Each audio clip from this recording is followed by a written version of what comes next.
Alright, welcome back everybody. Let me go ahead and pull up my chat just in case anybody stops by. Stream manager, there we go. Okay, so I'm gonna go ahead and do, I guess, a second gameplay of this character. This is mainly just beginner guide. I'm gonna try to touch on everything that you can unlock. I think I'm in the second age, if I remember correctly. Oh no, I got to the third one, and then I have to unlock the fourth one. Okay, so I'm in the third age. Okay, so I finished up the first two. I still have to get through these levels of pickaxes and axes. I have to make... I think I unlocked the third age. This is the last thing I did. And then I gotta go through all these new items and kind of just mess with them and test them out. Show you guys what they do, because I may still learn anything or two. But for now... basic stuff. Let's go ahead and start getting some steel and some titanium for our pickaxes.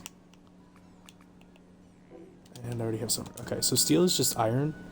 So if you come to your furnace and you look at the steel, it says 5 iron ingots. So I just need, I think 5 to start. Yeah. And then 20 for this. So that's 5 times 20 is 400, really? No, it's 100 iron. Never mind. I may end up just skipping the steel axe for now, and then come back and make it later. Because it could, I mean, it's not too much. Craft this. Oh, I'm also very hungry. Okay.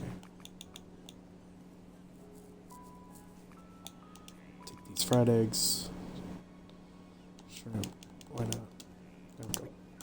Okay, got that. Do I have any titanium on me by any chance? No, but I need to put things away because I'm very full. Okay, remember you can sort the buttons if you go into your inventory and you click your right analog stick, at least on Xbox. Stanley. Okay, so somebody just messaged me saying I need help.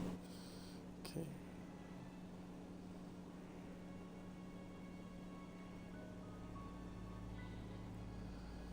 Stuff. Okay. Alright, and then if you look in the third or fourth one, it says sort. I can sort my inventory, so it makes it easier to put things away. So I want to put like my iron, copper, iron. Over here, I'm going to put my high-end stuff. This. Okay.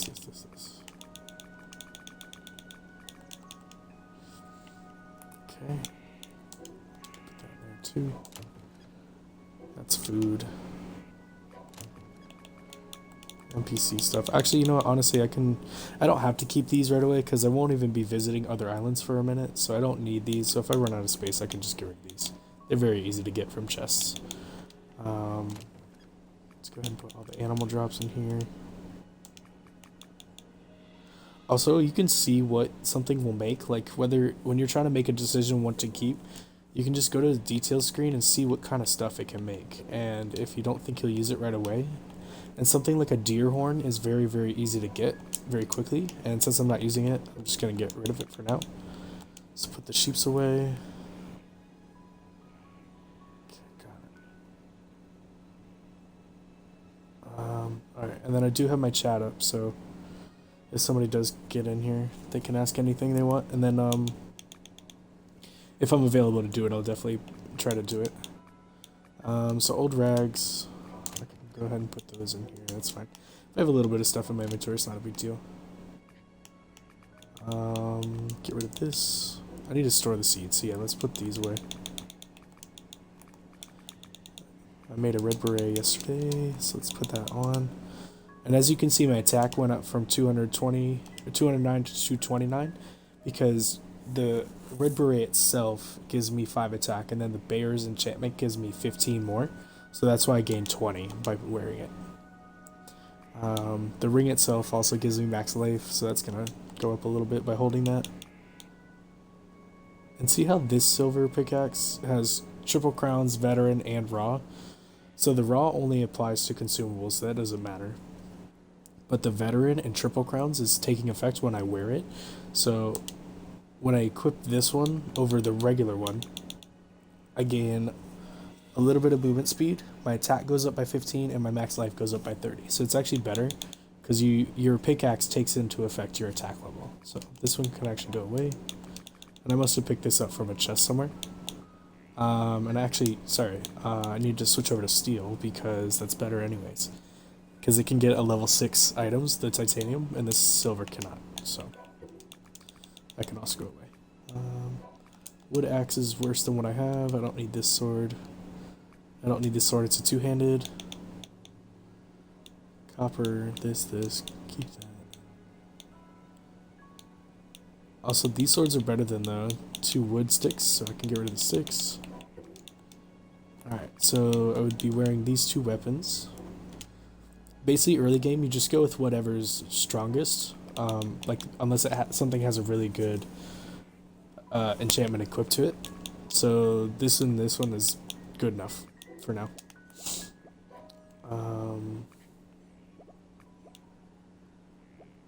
I forget what I was going out to do, but that's okay. Let's go ahead and water my crops for now before I can make a sprinkler so I can just auto water this stuff.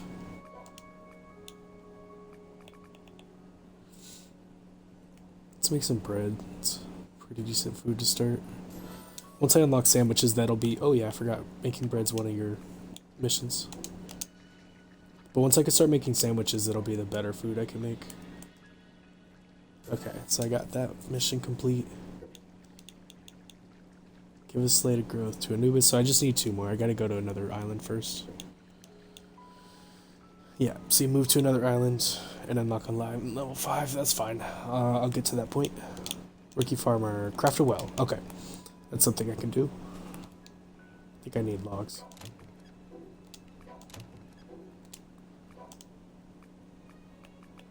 Oh, yeah, I was gonna go out and get some titanium. The well is right here, so yeah, I need stone, logs, and iron, so I just need some more logs. Yeah, all that, that's fine.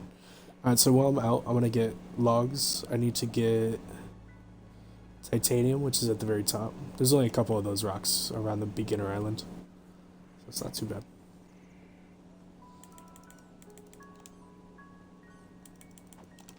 Get some logs. Kill 1 more chicken. Did that mission. Sweet. Alright, so I have a skill point I can get in a minute. It's not super important right now. I'm not fighting anything.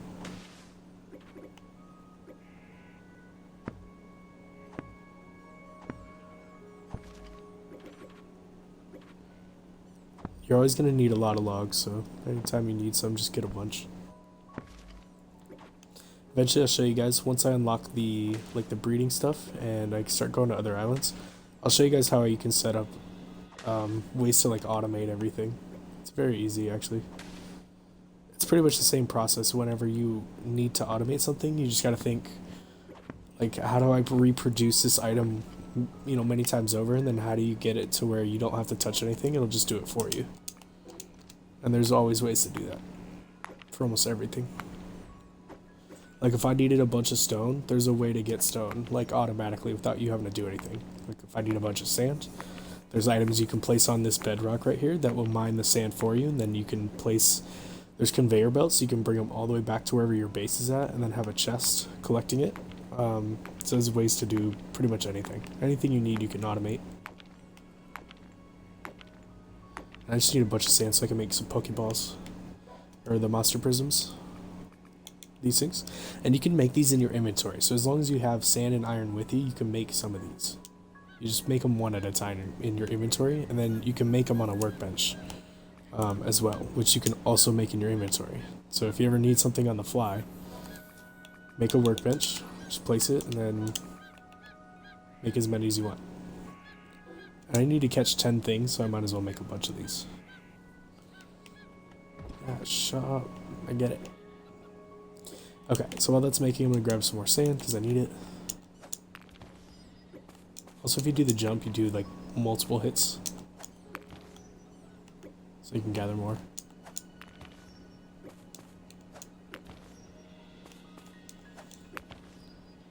Okay. And you can always pick your bench up. skill.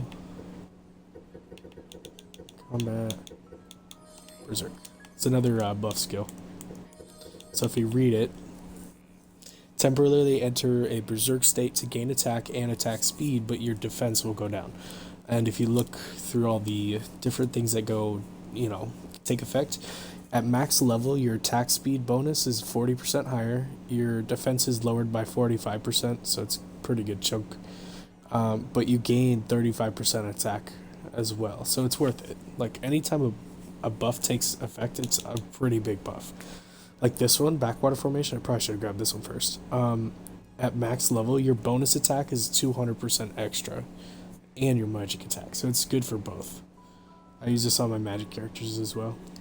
So that'll probably be the next skill I unlock. Alright, let me grab some stone.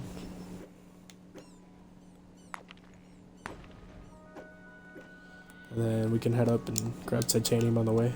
I'll grab some trees.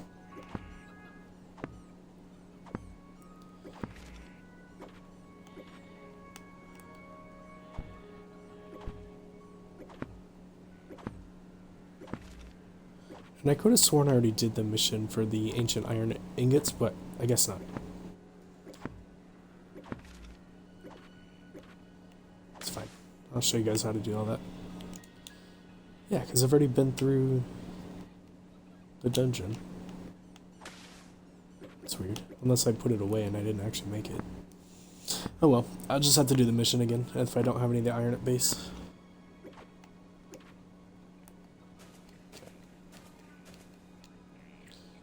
We'll pass these guys. There's not much titanium. It's usually way up here. There's a rock right here.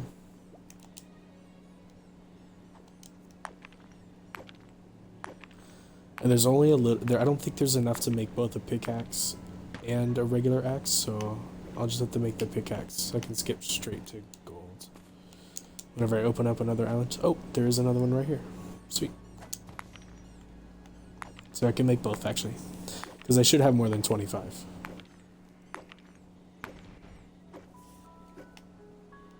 I have 26. Oop, that's iron. That's good.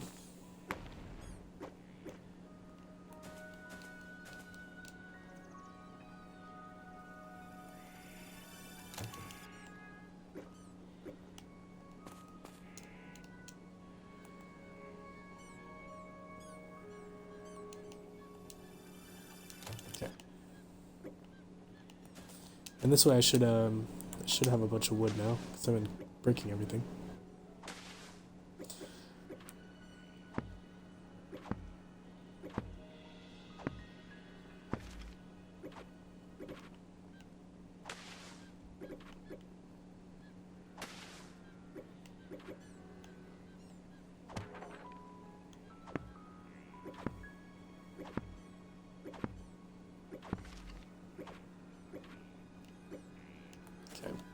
That should be enough for what I was trying to do.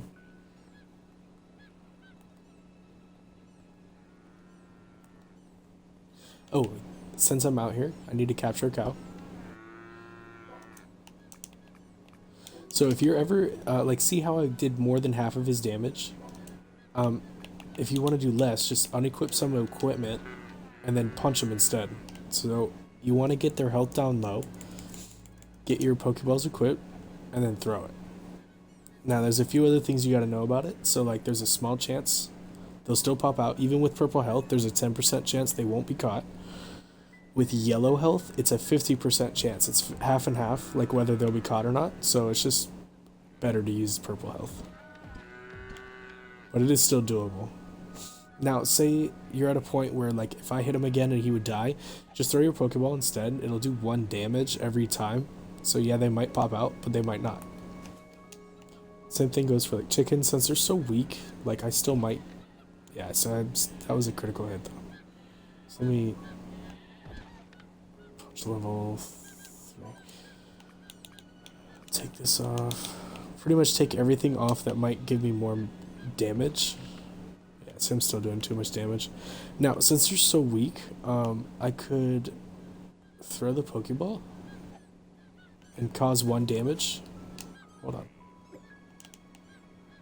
call them Pokeballs. It's just easier in my brain. Oh, goodness. They're also a little annoying to try to catch.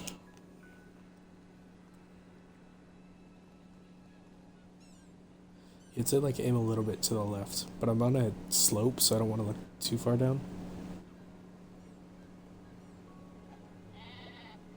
See? Did 1 damage. So this might take a little bit longer. Oh, he's stuck. Ah, but I'm doing too much damage. I don't need to catch a chicken though. I think I need to catch a bear. But I should catch like one of everything. I killed him. Oops. Hey. Oh, I'm gonna kill him again.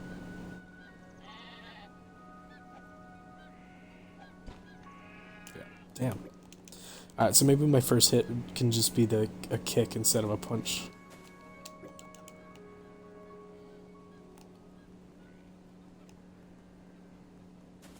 Also, another thing you can do if you're killing everything with 1 punch, just go to your settings, game difficulty, and change it to hard.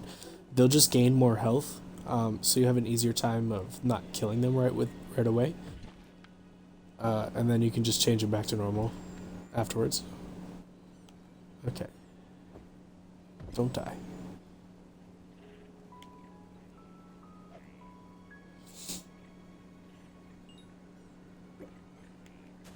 Okay. Mono. Ready to cow. Let's get a fox. I also have to catch a bear. That's one of the missions too. Might as well get that.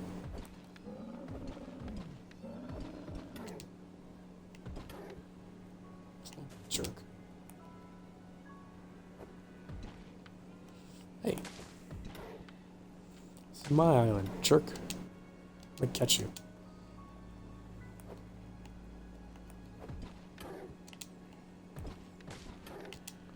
I'm not a salmon. Now these guys are a little tougher, so gotta be careful. Kick you in the face. Alright. Oh, didn't mean to throw. That's okay. It's pretty easy to make the Pokeball, so it's alright if I lose 1 or 2. Doesn't mean you want to. There you go. Now, since he can jump out, just be prepared to throw another one. Like, be right next to it, so that way as soon as he jumps out, just throw a second one. Okay, so this is this mission that I was doing. So I had to craft a prism, capture a cow, capture a bear, and then I have to just catch 10 of anything to finish it out. So I can just go catch like 10 cows or different monsters. Oh, here's that fox I was fighting.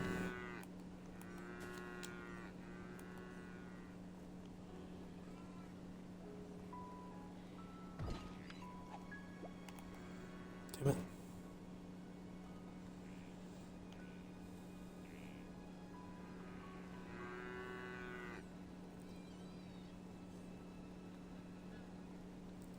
Stop moving. Wow, oh, come on, you jerk. What? Stop it. Wasting my Pokeballs on you.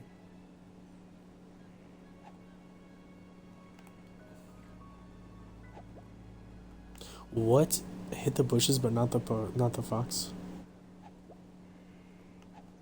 There we go. Okay, there we go. And also, since I'm over here, I'm gonna go ahead and just fight the dungeon guy again, the ancient golem, because I need ancient iron. I don't think I have any, so let's do that.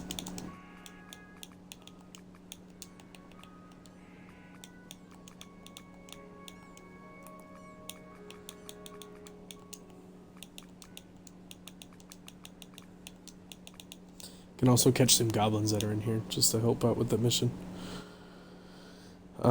And it's useful to catch monsters, so I'll show you that when I get back to base. I just gotta make sure my inventory is ready. Get some food. Okay.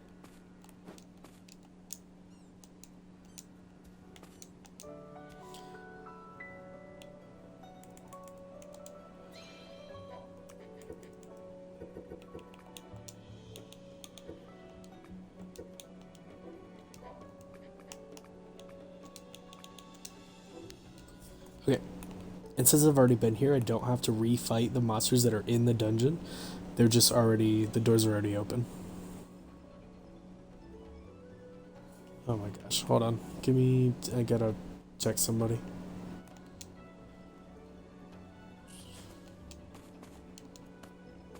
If you don't want something to attack you, just attach yourself to the wall.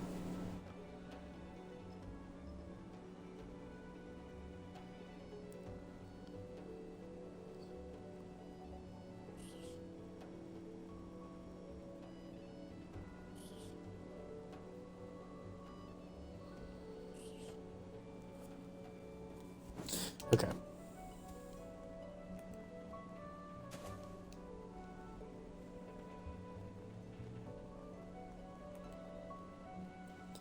Since I've been here, I can just kind of waltz through here. I don't have my stamina potions like usual, so once I have access to another island that has the yellow herbs on it, I want to go ahead and try and get some seeds so that way I can plant those and get those started so I can make some stamina potions. They're really useful.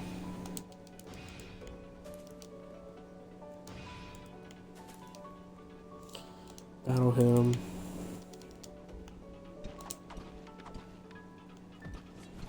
There we go. I was able to kill him much faster now. Alright. And if I wanted to use his fangs for something, I could potentially make a blade, some amulets and stuff. So that's how you figure out what to use with those.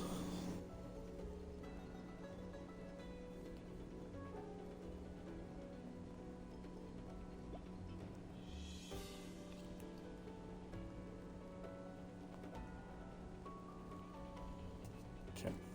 So it should still be the stone golem or the ancient golem.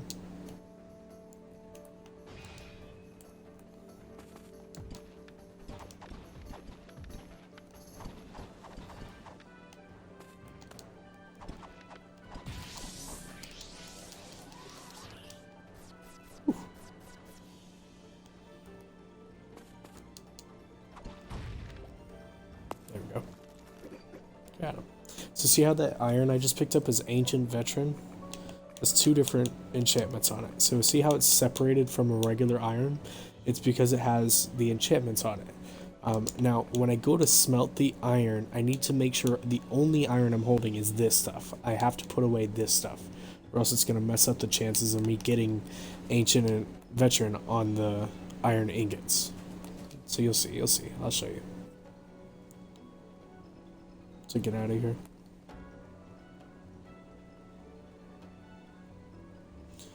And since I've already done the dungeon, I don't get the rewards again, so this all just stays normal.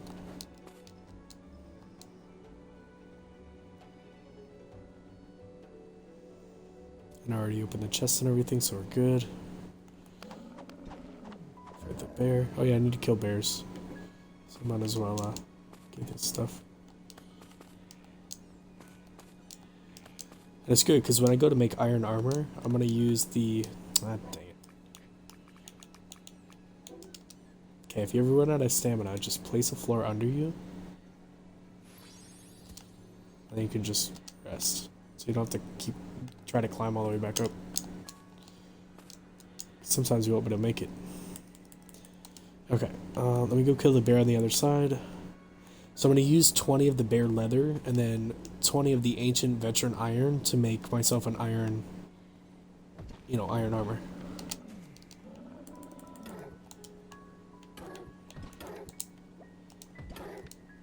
Yo, come on.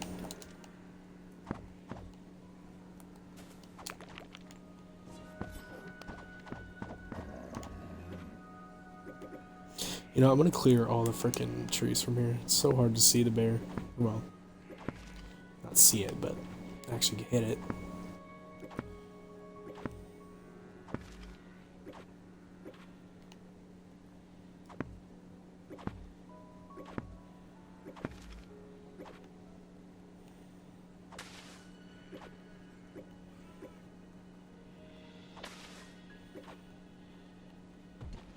There we go. He's just annoying because his attacks like knock you in your butt so much. It's so easy to get stun locked.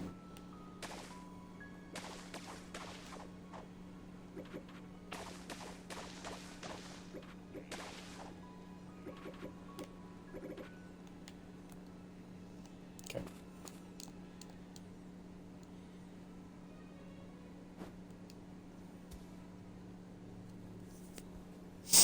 That's the nice thing about the aerial move. Even if you're completely out of stamina, you can still use it.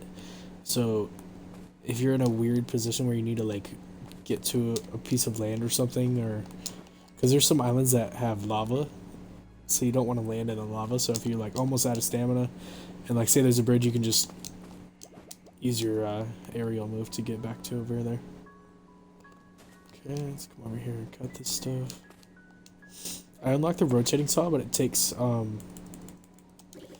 batteries to make, so I gotta make a generator first. But I should be able to make a rotating saw so I can cut this stuff.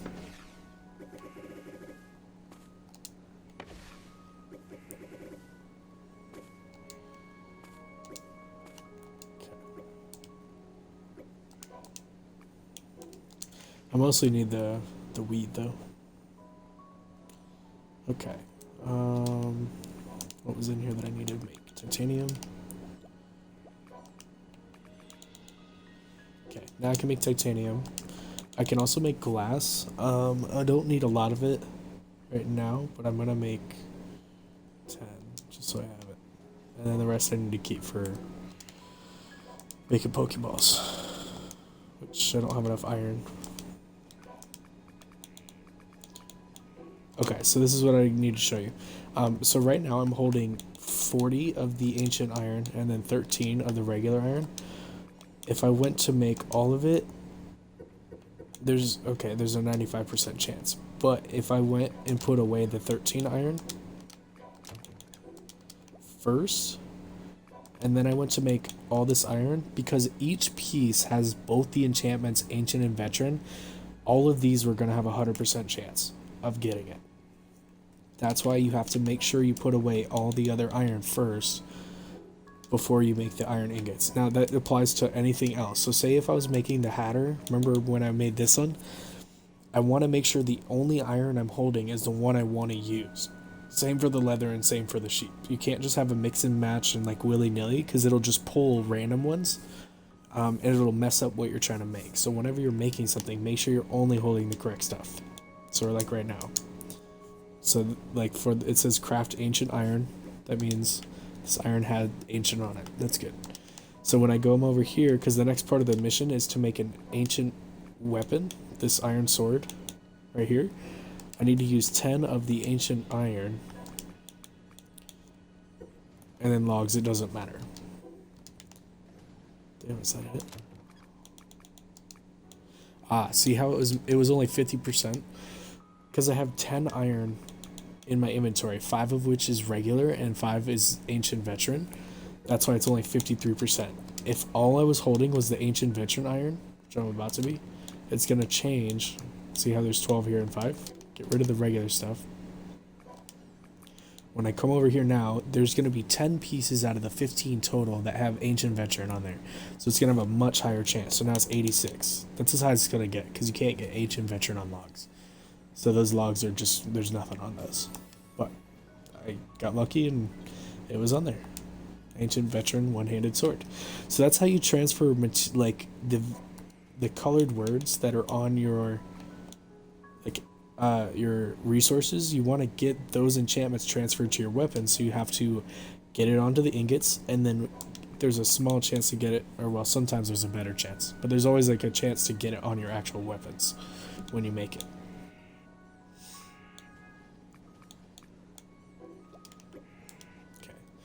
But since I did the mission, claim, that's all that's basically the game's really crappy way of showing you how to get enchantments from materials onto weapons and armor. Because then you can do that with your armor as well. So like when I come into my Hatter, the red beret takes sheep's wool, leather, and iron. So if I use ancient veteran iron and bear's leather and then sheep's wool, I can technically get all 4 on my red beret. It would just be a small chance. See? because there's 2 pieces of iron that have this on it, and then the 3 pieces of leather have this on it, and the 3 sheeps will have this on it. So that's why there's differing percentages. Plus the darker blue is a more rare enchantment than the green, so that's why they also have a lower chance. So that kind of plays a part. Now, I don't want to do this now, but later on in the game, when you have a really small chance, like 10% to get a legendary effect, you want to start being able to enforce the enchantment. So it basically guarantees that whatever enchantment you're reinforcing, you can do multiple ones as well, will have 100% guaranteed to have it. So if I made this hat now, it would have both reinforced and sheeps as one of the enchantments. And then it would still take these possibly. But you don't want to do that until later in the game when you need legendary effects. So now I'm going to go ahead and craft this and see what I get. See, I got an ancient veteran hat. So before, the one I'm wearing now is bears. This one now has ancient and veteran. So it's a little bit different because the enchantments are different. So I don't know if it's better or not until I equip it. And I have the same attack, but I have better health and better magic, but slightly less defense. That's okay. I'd rather go with the more health and more magic attack anyways. So that's how you kind of like start building your equipment, is you just craft what you can with the materials that have enchantments that you like and try to work with those. And I can always go back and fight that ancient golem some more if I wanted more of his iron or silver or whatever I needed. But now I have some titanium, so I can go ahead and make titanium pickaxe. And I'll be at the highest tier on this island. And I have enough to make the titanium axe as well. Also, I'm going to go ahead and start making more steel. Actually, no, I won't. I'll wait on the steel until I have a bunch of iron, so I can just make that just so I can get rid of the new symbol.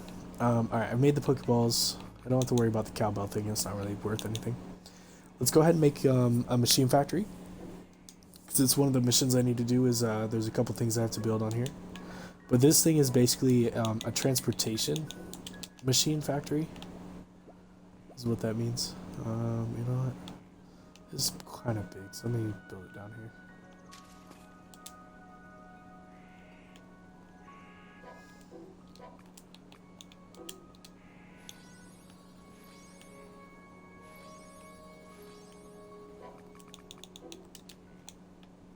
I always just snap things to the grid so they look nice. Okay, it literally just looks like an assembly machine factory thing. And you could just make vehicles in this machine. So there's hoverboards, regular hoverboards, there's a raft, motorcycle. The hoverboard is what you need to make for the mission, the wood one, not the other one. Then there's also one to make a helicopter, but I haven't unlocked it yet.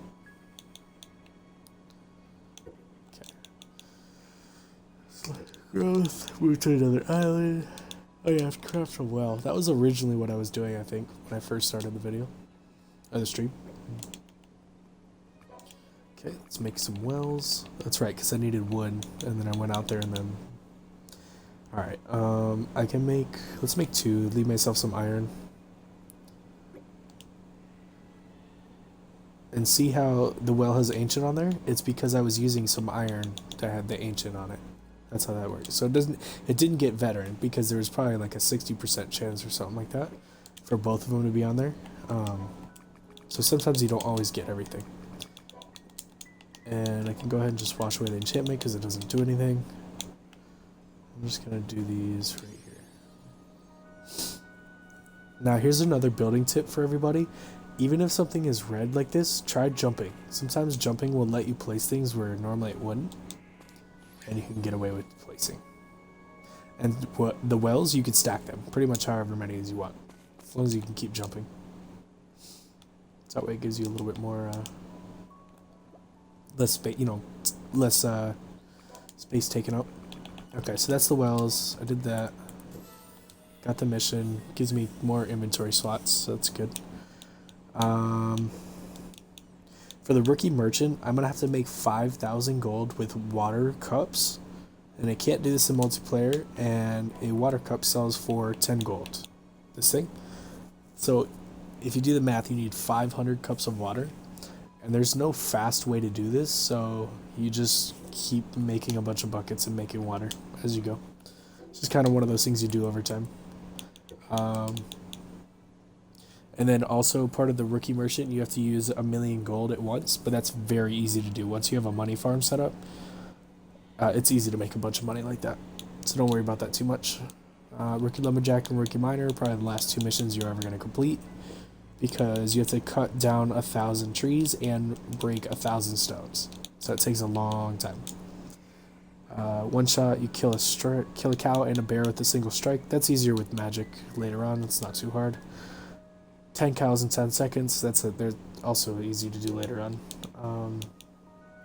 Capture 10 animals. Let's just go capture 10 more. These people count as animals as well, even though they're people. They're considered monsters in the game. They're like the same thing as like a sheep or a cow or whatever. Hey, you jerk. Alright, need 5 more.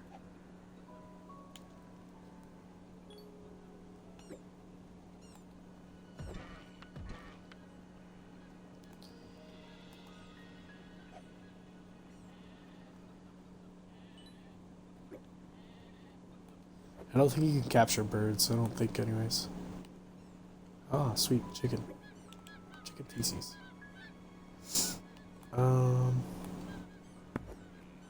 Oops. Oh, I need to capture a deer as well, because they're good for making a bunch of leather. So if you ever need leather, you can just make a little breeding station for them. And then you can collect their drops.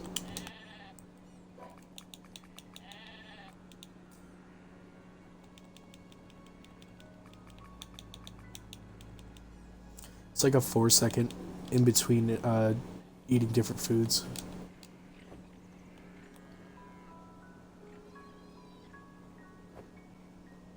Really?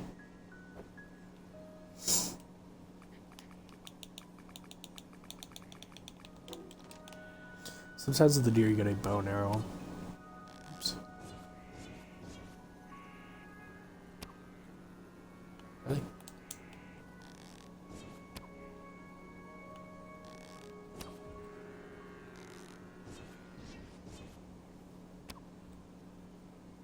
Oops.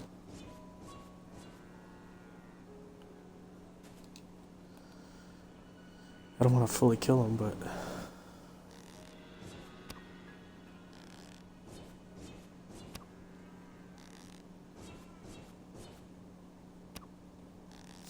Come on, are you serious? Ugh, fuck these dumbass deer. So deer, I think that gives you health. Yeah, max life plus 40. So it's not bad for early game stuff if you want to get it on your equipment. It's not bad. They're just a pain in the ass to try to stop.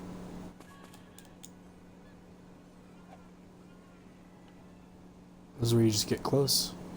Where if you popped out, you just throw another one.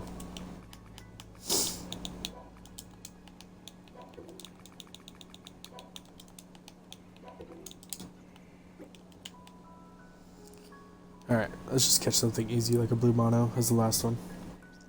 Oops. There we go. Sweet.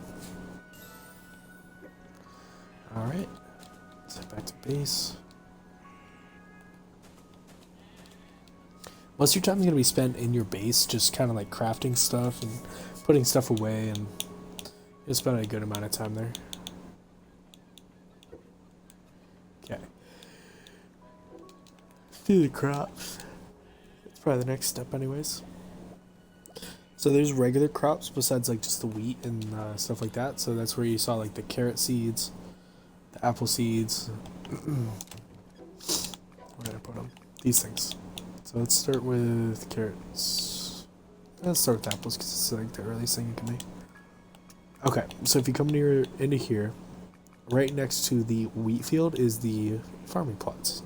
So you need 10 wheat. So that's also why I'm in shoot, forgot to water them. Oh, I don't think I saved any. That's fine. See how it's got water? Now, once I can make an item called a dropper, I'll put it on the side of here and it'll shoot the water out for me and I can collect them in a chest. So eventually I'll have enough to make the 5,000 gold. That's down the line in like a little bit. Not too far from now. I'm almost out of storage. I need more chests. Let's put the cows away. Alright, this is where I was talking about where I need space. Get rid of that. There we go. So I need straw, right? Or, the wheat. To make the... Yep.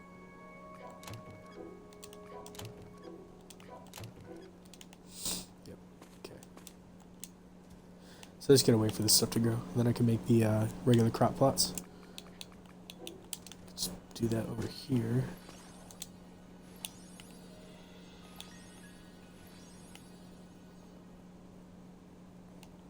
Oh, I'm out of stone. I was like, what's happening?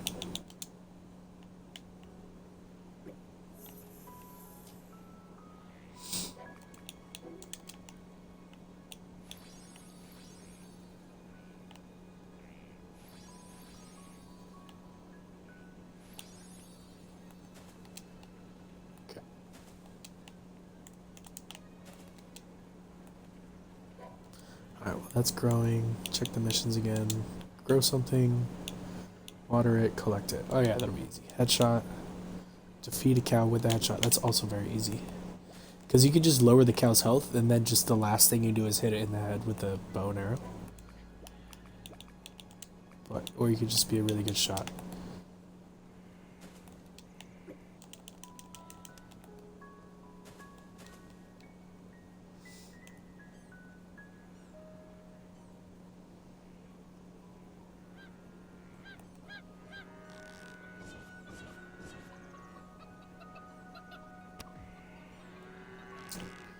Alright, I got one more arrow. How is that not a headshot? Oh, it's a neck shot. There we go. Cool. That was easy. And it gave me 20 more wood arrows, so that's perfect.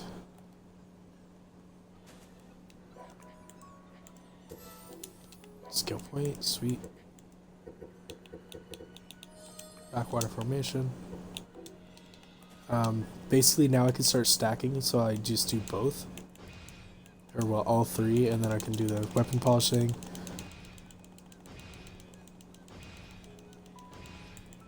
Equip my swords.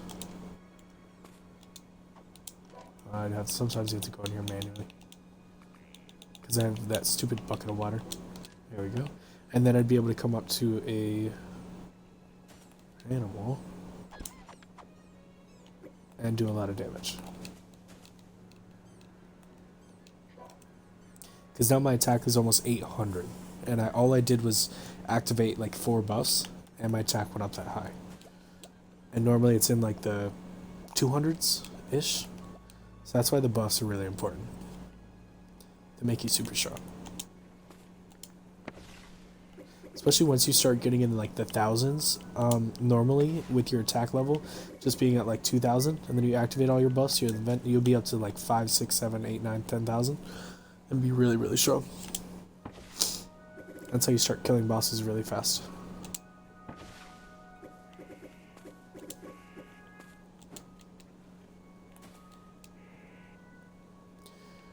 Alright.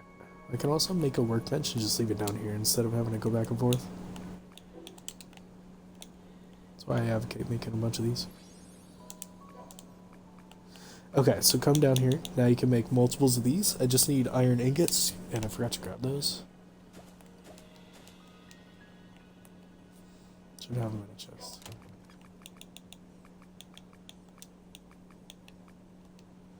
Oh, I just had a bunch of iron already in here. Oh, see, I did have the iron. I just, see, not. So this is what happens when you have multiple different types of iron, is it starts trying to combine them all.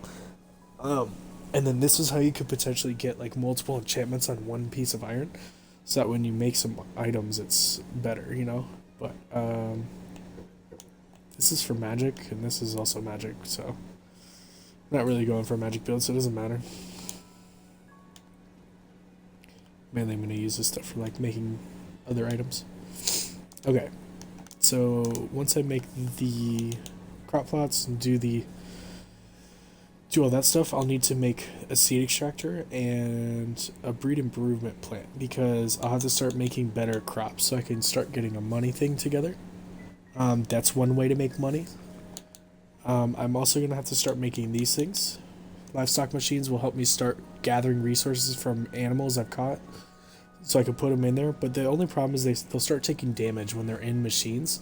So I need to think of a way to heal them or keep replacing them instead of healing them. You can just set up like a overflow system where basically whenever one dies, it's being replaced by another one. So you don't ever have a lapse in like materials being grabbed. Alright, so the iron that came out was Ancient Veteran, so I didn't get the other two. It's fine, it's not like I need it.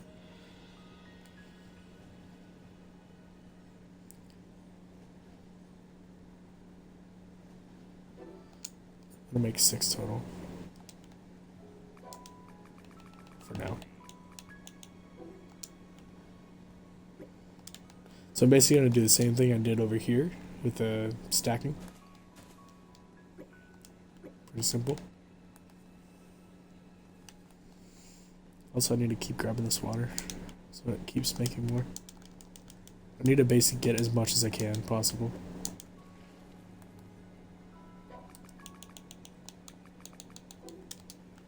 Okay.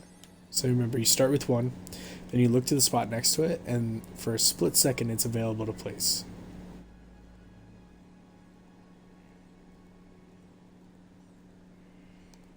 Oh, come on, dude. There we go.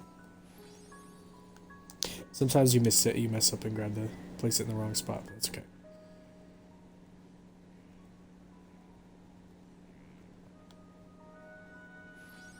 There we go. Sometimes repositioning where you're at kind of helps. It makes it a little easier for some reason. So just place more stone floors or whatever floors you got to make a spot available next to it. Makes it a little easier. There we go. Cool. So that's a good start. That's fine. I should also think about making a sprinkler right now. I think I have enough buckets. So let's go ahead and see what I can do.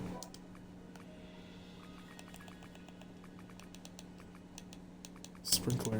I could have sworn it was in here somewhere already. Yep. It's just cogwheels and buckets. So I haven't made cogwheels yet, but if you go way down, they're right here. It's just made from iron. So let me go ahead and get a bunch of iron. Cogwheels you make a lot of eventually, so you'll get very used to these things. So I need to make. I'm just gonna make 10 right off the bat. Yeah, you need a lot of cogwheels for stuff. You also use them for opening maps and other things. You need them for these things. So I need to make a bunch anyways. I need more cow's milk to make one of these. Crab pots, they just give you random items from the ocean. I don't really use them that often, but you know what? I'm going to make some because why not? Let's explore everything. I'll try not to do like I usually do and just skip items that I don't normally grab. So let's see what these... I know what these do, it's just I don't really ever use them. So I'm going to go ahead and put them... right here. Now there's a way to automate, because like what they do is they like pull things out of the water for you randomly. And I think they have like a radius of how many can work in a certain space. I think it's 2 squares, so I want to make sure square 1, 2. Let's keep a space. See where it says this place seems suitable for catching crabs, so you can...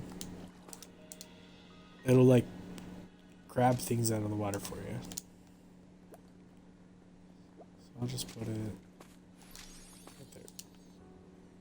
There's a wood arrow right here. Oh, from when I was shooting at the deer earlier. Okay, and randomly, like, it'll just have items.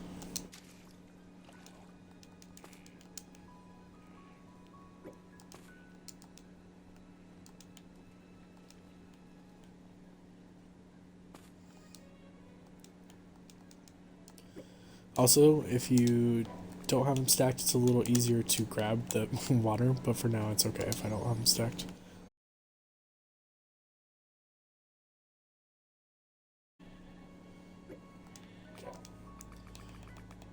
Okay. Repair station I won't need for a while. Because it just fully restores a weapon or armor. Like, once you've hand repaired it a few times, its overall durability goes down. So you'll have to use this to fully repair it. Let's grab a seed extractor while I have this stuff. And I'll show you what that does in a minute. Why did I make cogwheels again? Oh, sprinkler. That's right. Okay. Sprinkler. Don't worry about them having enchantment actually do anything for building stuff.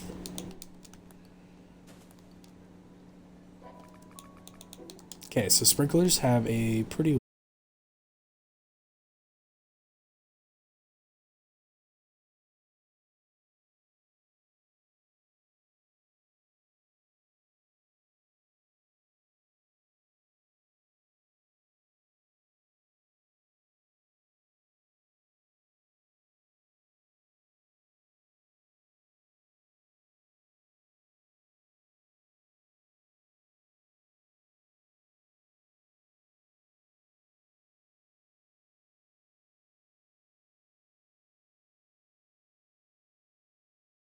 what you throw a seed into it. So I'm gonna go ahead and start with apple.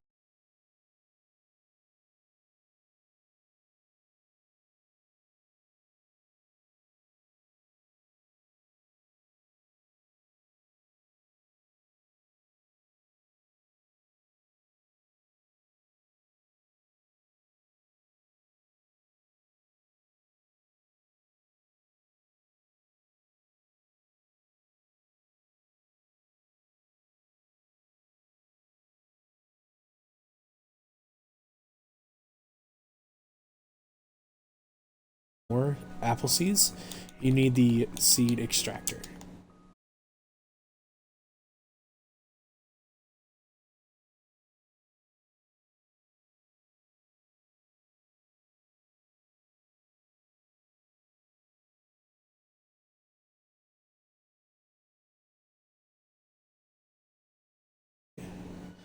Um, so I can start either getting some passive skills or I can just start making my buff stronger.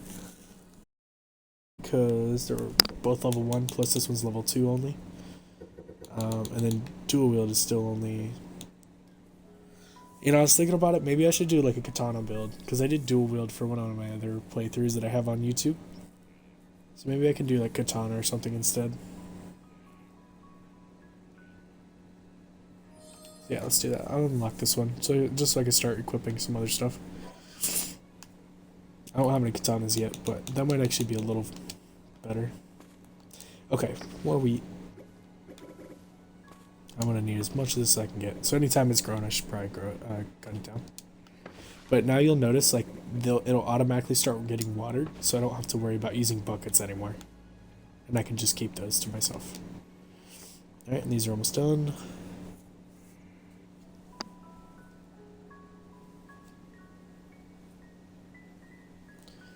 And grown. Okay, so this is what they look like. Just because I've stacked them, they look a little weird. There we go. And as you can see, I also get 9 per crop plot over here. Same thing as the wheat, so I got 27 per stack. So that's 54 total apples. And if you look in the description box where it says selling price, apples sell for a decent amount, 375. So if I wanted, I could set up a market right here and just sell whatever I'm growing. But say I wanted to get seeds back, I could either put the whole stack and then hit craft. This costs money, but it will randomly generate from 0 to 4 seeds per apple. So I can have anywhere from just no seeds at all to over 200 seeds for apples. So this is how you get them back. Now, if you wanted to do just a couple of apples instead of the whole stack, you can do, you remember your operations list by clicking in with your right stick, you can move, this is where you start actually using this stuff.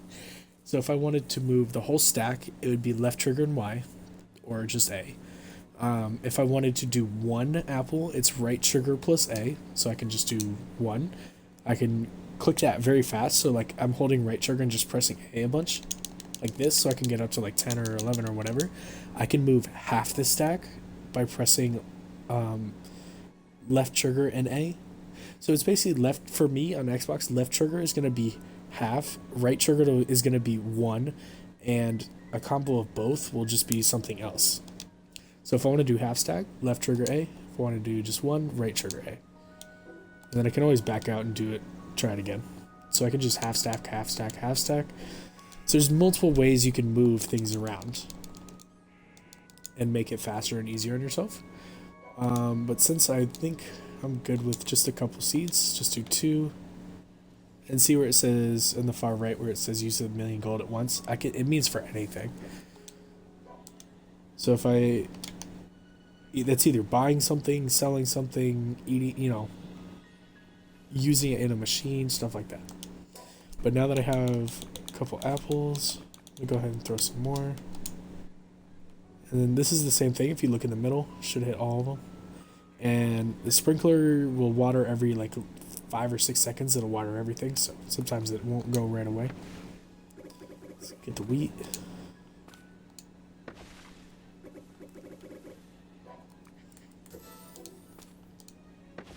It's got some more consumable space. That's good.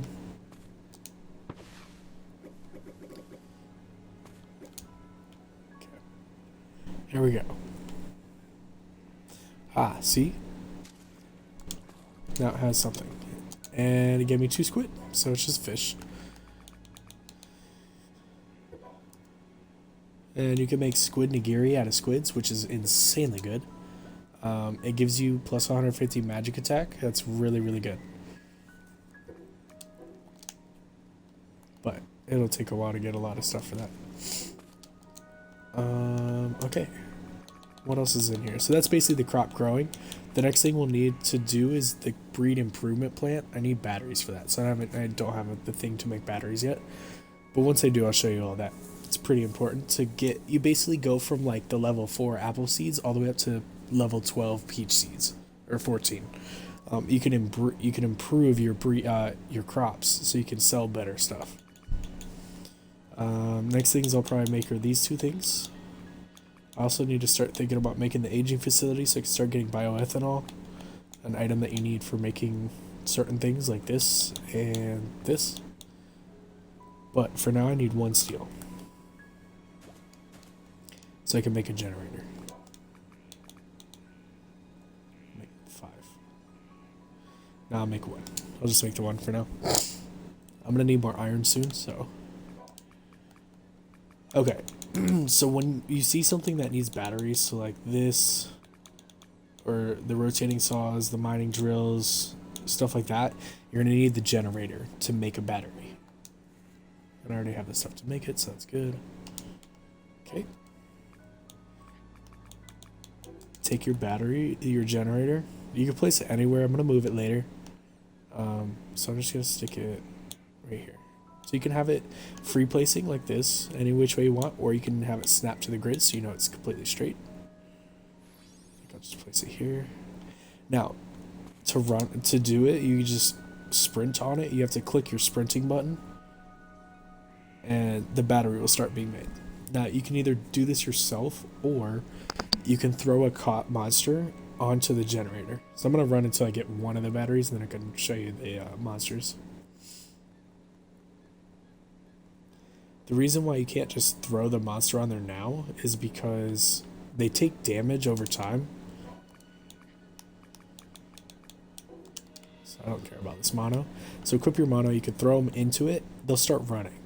But over time, he'll take damage and will eventually die after he makes like a couple batteries worth. So you have to figure out a way to keep things alive. See how you took damage right there? It's like every 5 to 6 seconds or something, they'll take damage. Kind of stinks. But there's multiple ways to keep things either alive or just being able to replace them to keep the machine running. There's a couple different methods for it. But I'll show you. Now, you could also recapture them. So if I wanted to, I could throw this Pokeball and it'll fully heal that mono. So then I can take that mono again and throw him back out. Now, it will stop the process of the battery being made. That's okay. At least the mono didn't die.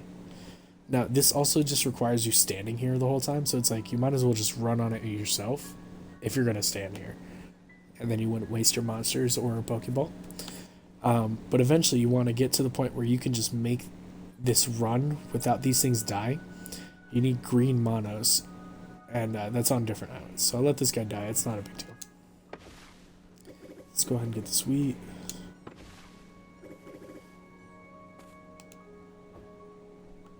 Now the monos are a special kind of monster because each one has a different color.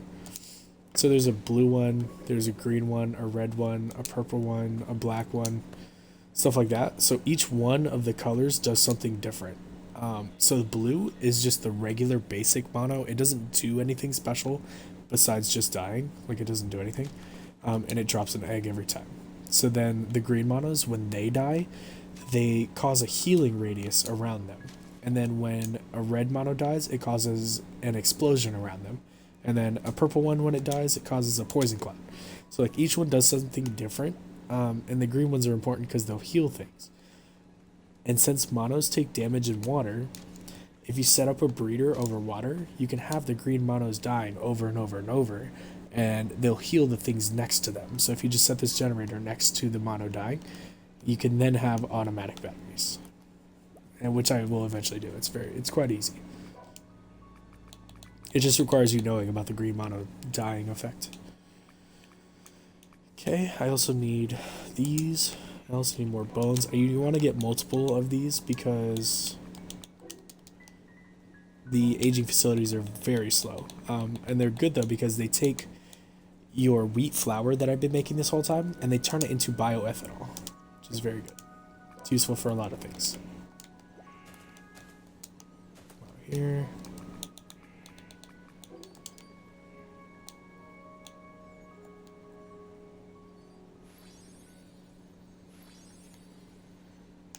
Okay.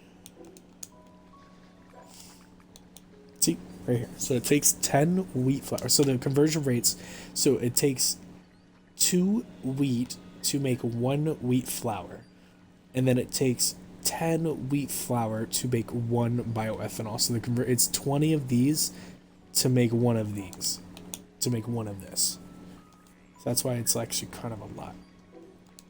So that's why you need to be like kind of efficient with how you grow your wheat because you need so much of it, like 20 to 1, that you need a lot. So that's why I always end up stacking my plots, because if I let this grow, this would be 3 tiles wide that way. Like it'd be 12 flat out tiles. It's just so much more space when you lay them out flat. That's why I always stack them. And then multiple pots so you can just get this shit cooking. Now I should save some of the wheat so I can make more of the crop plots, but it's not too big of a deal. So if I wanted to start making money right now for something, like if I needed to advance the age, I didn't have enough money, just make yourself a market, which I should have somewhere already in my base. Right here. And you could start selling some of these apples. Like if you wanted to use them for food, you could. But they don't give too much food. They give 2 hunger per bite. It's just that when you start making them into other things, which I can't even make this stuff yet.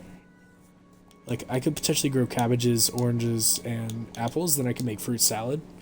I mean, it's okay, it's not amazing, but, or you could just sell it all. And just 2 rounds of crops, I'm making 40,000. That's already quadruple what I already have, so it's pretty good. So early game, crops are probably the easiest way to make money, these things. Because you can just get them so fast. And that's with apples, like, and I have carrot seeds in my chest somewhere. Carrot seeds, those are level 7.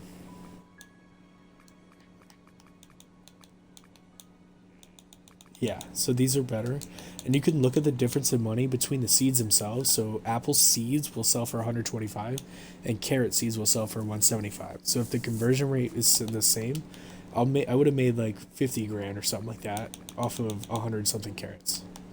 So the carrots would already be better. So I might as well just start growing those instead. As long as you're looking towards the middle, it should grab all 6. This is basically like the very early game. You just want to grow up a bunch of wheat, grow a bunch of crops so you can make some money. Get the wheat flour, bioethanol going. You need the bioethanol because there's so many things that take bioethanol. You want to get it started as early as possible. And then as soon as you unlock this stuff to start automating things, you want to start automating getting bioethanol because you're going to need a lot of it. And see how long it takes? It's been going for a minute and I've only got 2.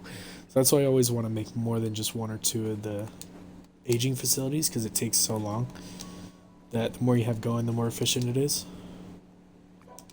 Okay, so I already got a couple bioethanol.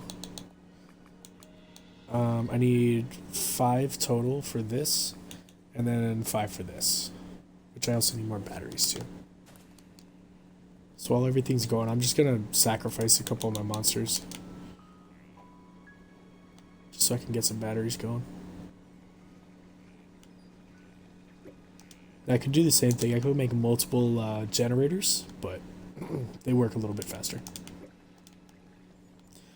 Alright, so I can get I'm gonna start with the rotating saw so I can stop having to hand cut the stuff. I need batteries and cogwheels. 2, 3, 4, 5. I'm out of iron, so I'm gonna need more iron too. Yeah, early game you end up running out of shit really fast. Oh, I have 20 steel in here. Nice. 5 iron, so I won't need to make steel for anything for a little bit.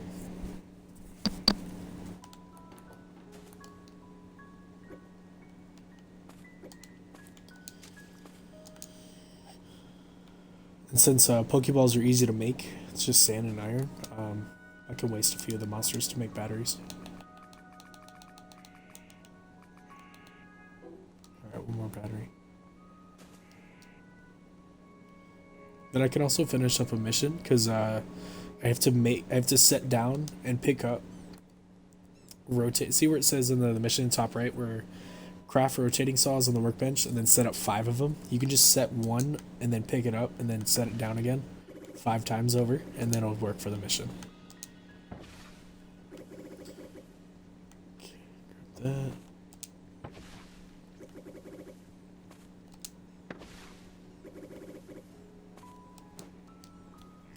Alright, so the other things you can make in the aging facility, it's not too many. You can make cooking oil out of corn.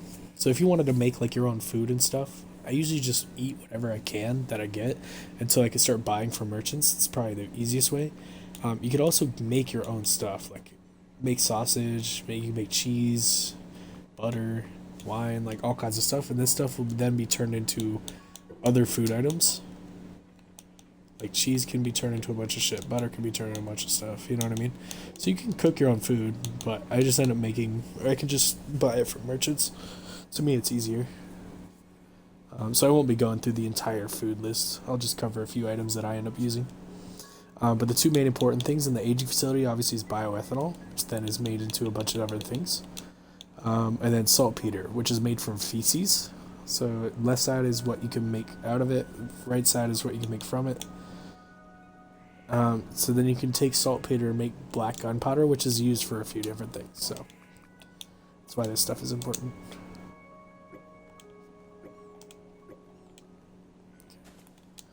There we go, corn's all grown. Or carrot, not corn, sorry.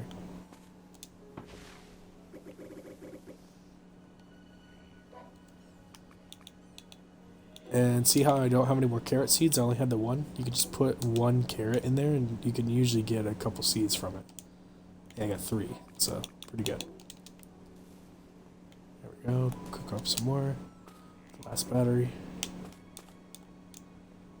The more things you can have like going while at the same time, the more efficient you can be. Okay. Now I could also make a reaper. They just cut much slower. And the reason I use a rotating saw versus a reaper is because I would have to make... It actually wouldn't even work with reapers because of the floor item limit. So say I made a reaper and I put it dead center to cut all of them. Remember how there's a 32 item floor limit thing? It would leave me with just 32 wheat out of the 12 plots that are making wheat.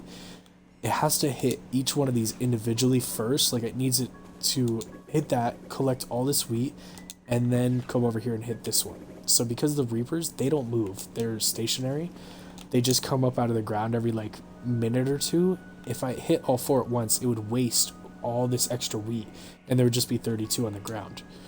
But with the rotating saw, if I place it here, it'll cut this one, turn, cut this one, and then it'll turn and slowly come over here and cut this one, and then cut the last one, and then it'll just stay here. And then whenever these will, grow in order, the rotating saw will just turn and slowly go over to it. So it'll like alternate which ones are getting cut based on when they got grown. So you'll see the difference. Hold on. Rotating saw. Now this one I'm just gonna place and pick up 5 times just to do the. That mission also gave me a wood drone plant base. This thing collects wood that you've cut. I don't use it ever, but this is what it looks like. Some people use this thing to I forget how to control it though. There's a way to like use a remote to like use this thing as a take pictures with it. I just don't remember how to use it.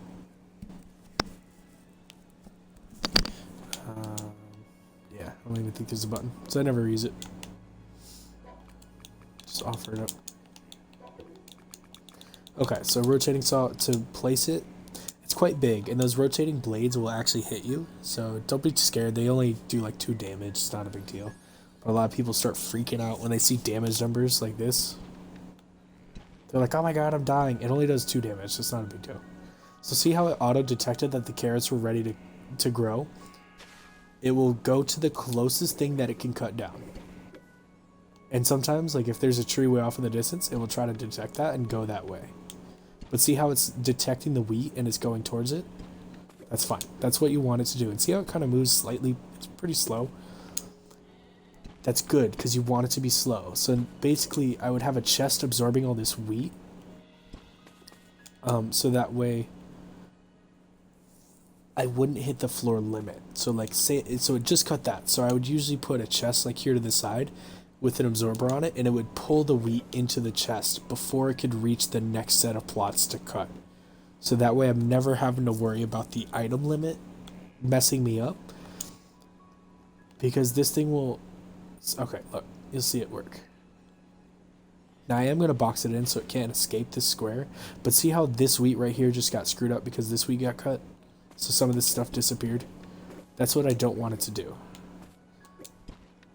So you gotta have to like, the watering will be on different timing. See how these two are now in the same set or the same timer? You don't want that. And these ones are on different timers. That's good. So it'll detect things at different times. So that's exactly what I want. Okay. So instead of placing a wall down here like this, oh shit, put one in the ground. This is what you don't want to do. I'm just showing you an example and I'm showing you why. So of course I'm out of stone. The rotating saws, they can climb corners. The wheels that they have on the bottom, they can climb out of corners pretty easily actually. And I think I'm out of stone, so I need to go get some stone.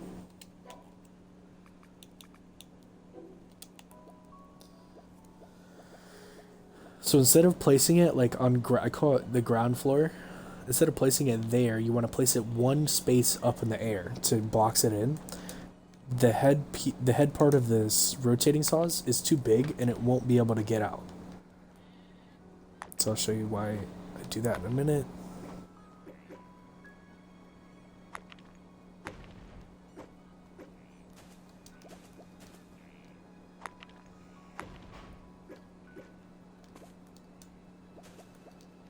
VC is good. A bunch of it. Okay. So I need to plant something else over here. Okay, I already have carrots. Okay. So if I place the walls in the bottom floor like this, that saw will actually get up out of this square. It'll literally climb out of this part. May not do it right away, but it'll eventually do it. Okay, and if you can't place, you can just jump up in the air and place in the air. So see how it cut two at once, but I'm only going to be able to pick up a certain amount. And as soon as it cut the next one, some got deleted. So now there's none over here, and there's only like a few over here. That's what you want to avoid. So you basically want this thing to go into a corner. So like, I'm pretty sure as soon as these carrots grow right here, that rotating saw is going to come into this corner and try to like get over there. That's where you want it to be. Because then when all this stuff grows, it's going to, let me get up here. It's going to cut this corner first, because it's all on about the same timer. So this is going to get cut first, and then it's going to turn and try to cut this one, and then it'll slowly turn and cut this one, then cut this one. Then they're all going to be on a different timer. So that's good, because then you want it to detect them at different times, so it doesn't cut them all at once. So it should correct itself over time. But once those carrots are grown, it'll start trying to come here, and it'll probably climb this corner out. It won't do it every single time, but it does do it every once in a while.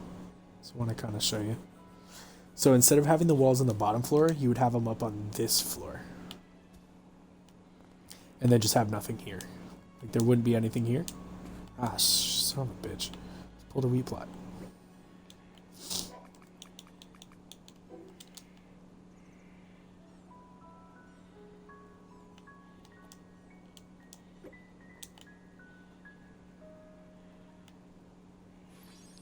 There we go. See? So see how it's like trying to reach these carrots? That's good. That's I want it to be in this corner, but when the walls are in this on the bottom part, the wheels can touch something.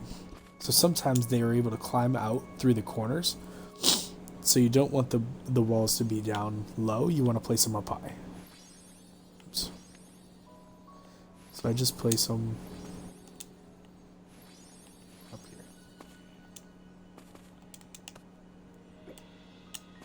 Son of a bitch.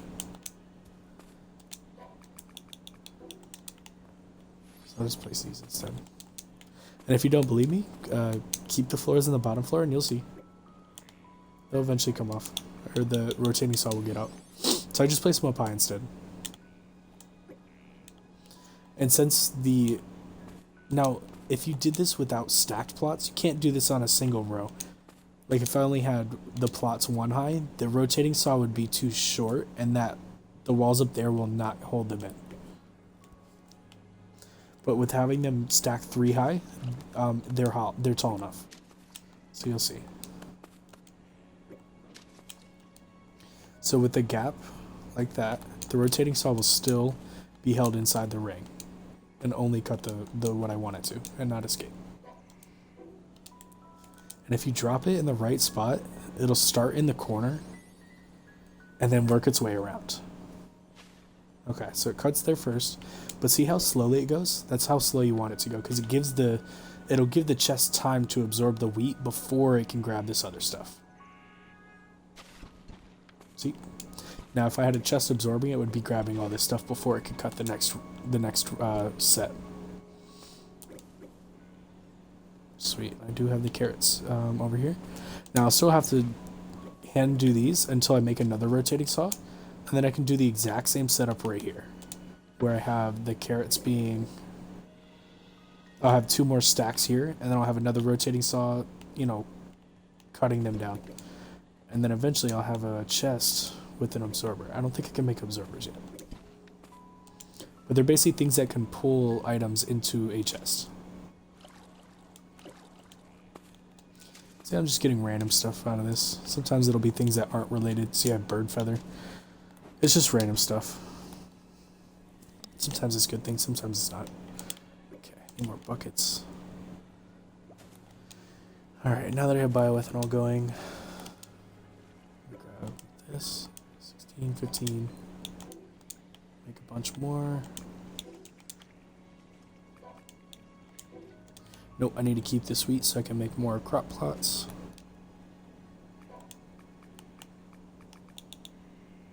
I'm almost out of iron too, so I probably have to go get some more. Iron is probably the most used resource in the game. Yeah, I need cogwheels again to make those things. Yeah, I don't have enough.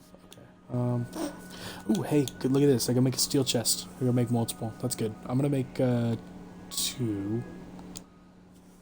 So yeah, as you unlock your ages, you start getting better storage as well. So the steel chests are just double the size. Also, when you're placing your steel chest, know the orientation of the chest. So when you look at the gold circle, when it's pointing away from you, that's like this is now facing towards me. This is the correct direction. So when you open the chest and close it, it closes and opens towards you, you know? Like the hinges are on the backside. So whenever you're placing it, make sure that because when you snap to the grid, it will automatically face away from you. It's like, let me go ahead and do this. It is free placing right now. If I snap to the grid, it is now facing a weird direction. So you want to make sure it's orientated the correct way. I mean, if you don't care, it's not that big a deal. But to me, I hate when chests, like if I open this and then it closes towards the wall, it looks stupid to me anyway. But now I have much more storage. So let me go ahead and empty this out. Pick this up.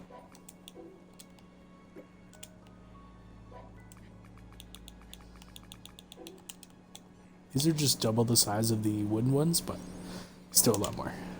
Or no, sorry, triple the size because they're 24. So it's pretty good. I want to make this my ore.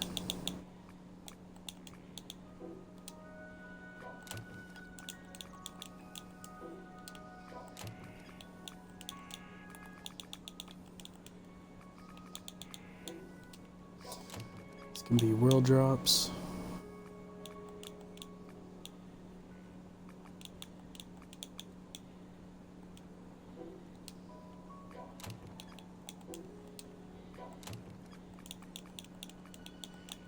Animal drops. That's pretty much how I always do my boxes, is what I consider, these are all my animal drops, so fangs, leather, talons, bird feathers, bones, sheep's wool, anything you can get from a monster or animal, whether by killing or whatever, this is where that's a box that I have. Then I do, what I say are world drops, so trees, sand. I can make glass out of sand, so I consider that part of bioethanol because that comes from wheat, you know, straw, stone, ash comes from burnt bushes, you know what I mean? Old rags just come from straw. So this is what I consider from the world drops, like rocks and trees and stuff. And then this is all just strictly ores and ingots. And then I call this my high-end box. It's for stuff for later on in the game. Then I do all my fish and food in its own box. And then this will probably just be food, because you end up using a lot of food space. See? Also, I can put feces in there. Eggs, milk, squid. Refining stones come later. This box ends up becoming pretty much anything I don't use for food will be that box. I also need a box for animals, so let's go ahead and animals can be right here.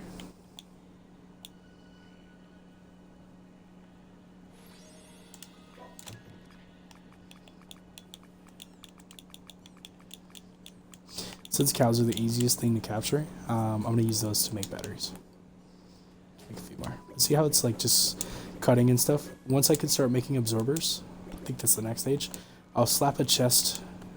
There's multiple ways to collect it. You can either go from the side, like place a chest here and put absorbers. It's not as accurate. Or you can go from above. And I'll show you guys how to place things from above to absorb up. It's really, really cool.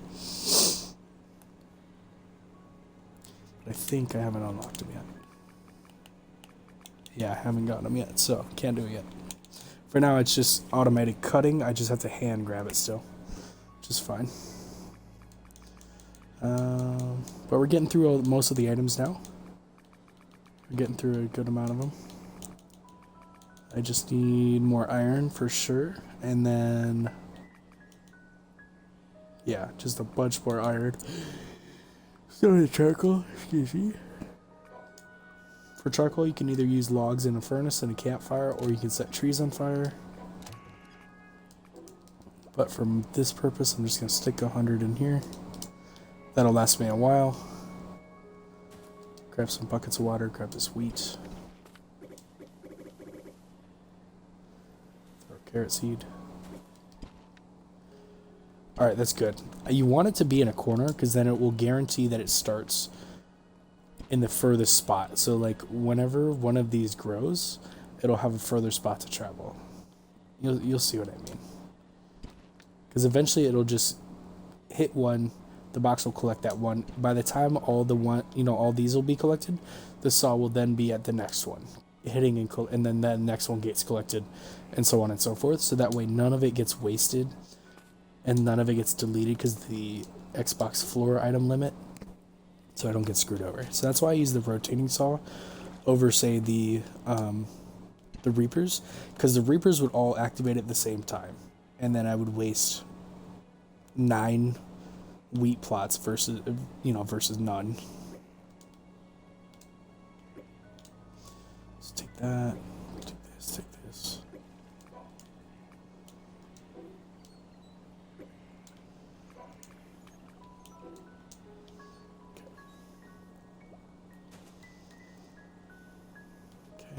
Alright, so I need more iron, so I could either go and fight the boss a few times, which I'm going to do that, because I need to show you guys how to farm the bosses without leaving the actual dungeon.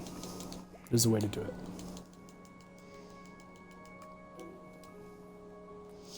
Okay. Should probably think about making myself some clothes soon.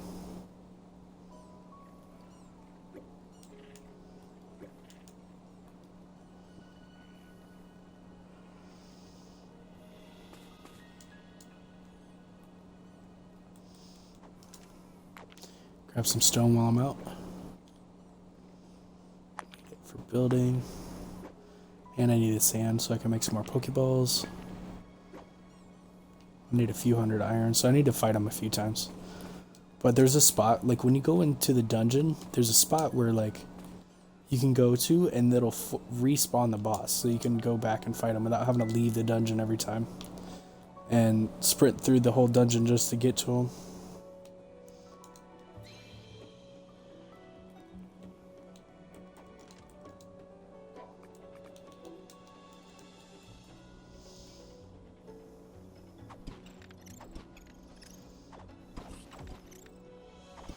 So I don't have to fight these guys, I want to start getting some more levels.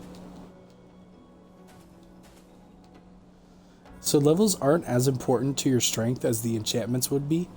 The reason that it's good to get skill points is because it'll obviously unlock higher tiers of these things. So like, what I see a lot of newer players fall into the trap of is they focus almost all their energy on just like trying to fight everything they see, instead of focusing on fighting specific monsters to get the enchantments on the materials.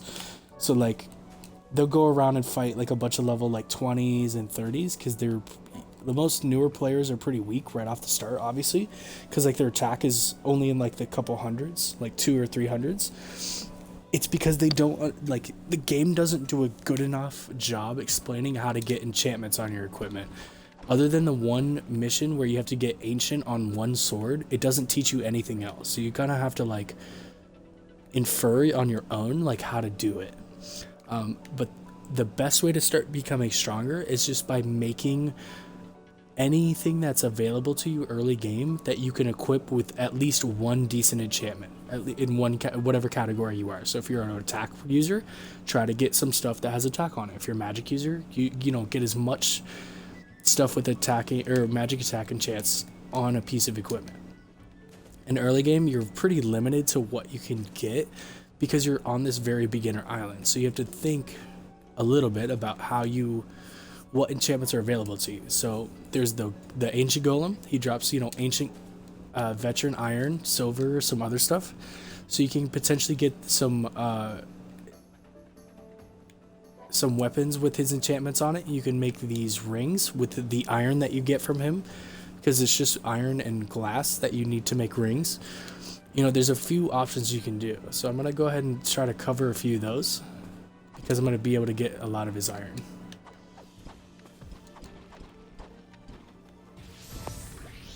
There we go. Finish your combo. Okay. So once you kill him, he won't respawn until you either leave or there's a specific item you can get later on in the game that you can force spawn bosses a bunch of times over. And there's also a supply pod that's really good. Okay, so before you leave the dungeon, if you want to fight him a bunch, see how he's not there yet? He's still not back there. If you come to this specific point, like when you go right up these stairs, this line basically is where you have to cross. As soon as you touch that spot, you can go back and the boss will be there. See? So it's just much faster to just do that than having to leave the dungeon and come back every time. Just go and touch that spot and come and fight him again, and just do that over and over and over. And you'll get his resources a lot faster.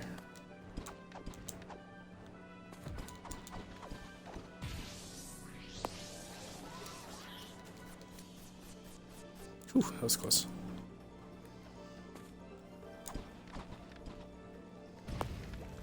There we go. Alright. And since he drops 40 ore every single time for the iron,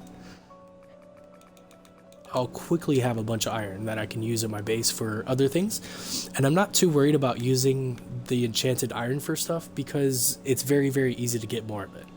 Like anytime I need to get for anything, and any ancient iron or whatever, I can just fight him here. He'll always be in this dungeon. So just touch this part of the floor and you're good. He'll be back.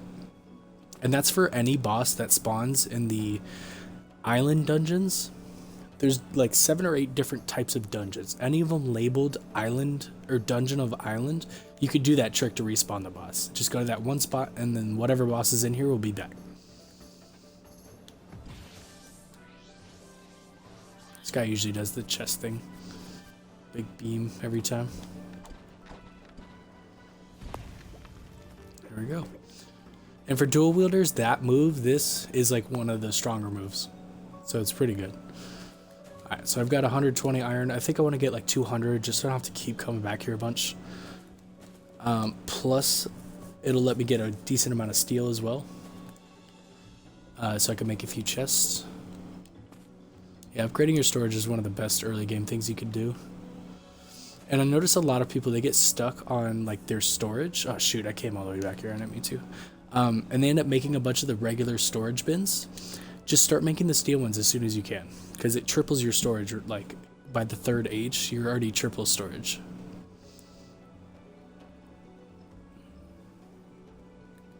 Alright, he's back. I already have 120 iron, so I only have to kill him 2 more times to get 200. So this time, one more.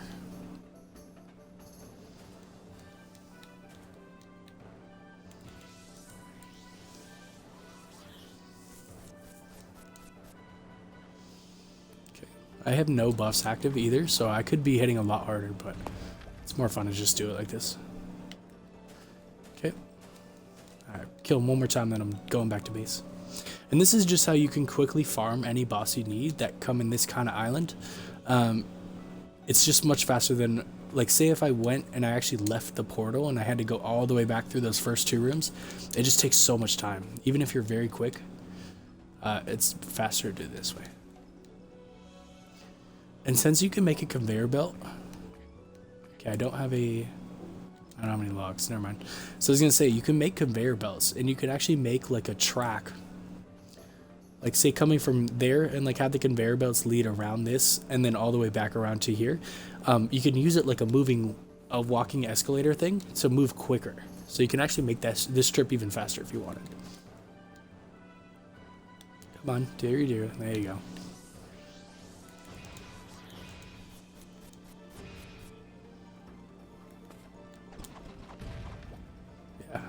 Much faster. Alright, there we go. And I'm out of space because I was already picking up a bunch of swords. Also, early game, these swords aren't bad to use because he obviously drops them every time. Okay, there we go. And now I can get out of here because now I have 200 iron, so pretty good start. And like I said, if I need more, I could just come right back here. He's very close. And there's other ways to get a lot of iron very quickly. If you catch yourself a couple crocodiles, you can have them breed into a cooking pot, like a big one, and when they die, they drop iron. And their iron that they drop is called dangerous iron. The dangerous enchantment is very good for attack builds, so I'm definitely gonna have that on my build at some point. It's pretty easy to get early game if I get lucky with the islands that I unlock. Because once you start unlocking islands, you'll start having access to like a bunch of different monsters, and so you have access to their drops, their enchantments, the materials they can give you, all that stuff. So like once you start being able to go to other islands, you pretty much have yourself set. It's like any survival game where like the more things you have access to, the better you're off. Okay, so see how like the rotating saw is still in there? That's good. If I didn't have those walls, it'd be all over the place. Okay. Grab all my stuff. Water. Grab this. Cook up some of the... Actually, no, I'm going to keep the wheat because I need to make some more of the actual crop plots for this stuff. Because that's how you make a bunch of money early game, is just doing the crops. Oops. Get a couple seeds. Go sell the rest.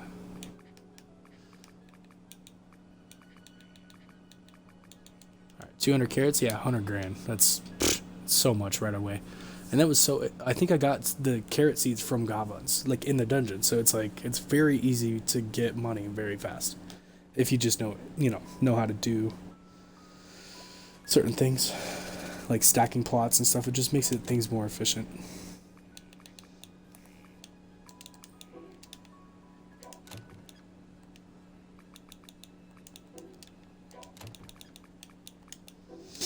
Okay, let's go ahead and cook up all this iron.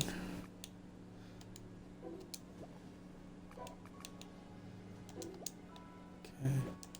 Take the charcoal, that's good. I need that for a few items. Like cooking pots, so I can make the big cooking pot. Also need stone.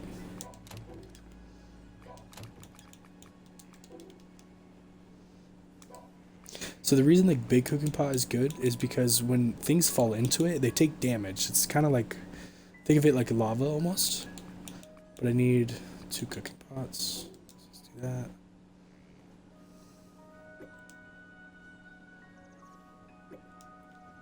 I also need 2 steel, so gotta wait for this stuff to cook. Never mind, I already had some. Okay, so big cooking pots are really useful for a multitude of things. So they act exactly like a regular cooking pot, so you can still make meals in them. They just have a bigger area, so then you can use them to kill things. So this is the size of a regular cooking pot, and then this is a large cooking pot. It's like 4 or 5 times the size. It's quite large. But it's good because you can use it as like a killing tool. So I'm just placing this here so you can see it, but I'll move it eventually. So it has like an actual physical edge on it, so you can place things up here, like the breeder, and then have things breed into the large pot. See how you take damage when you're in this actual part? So I'm taking 10 damage per second.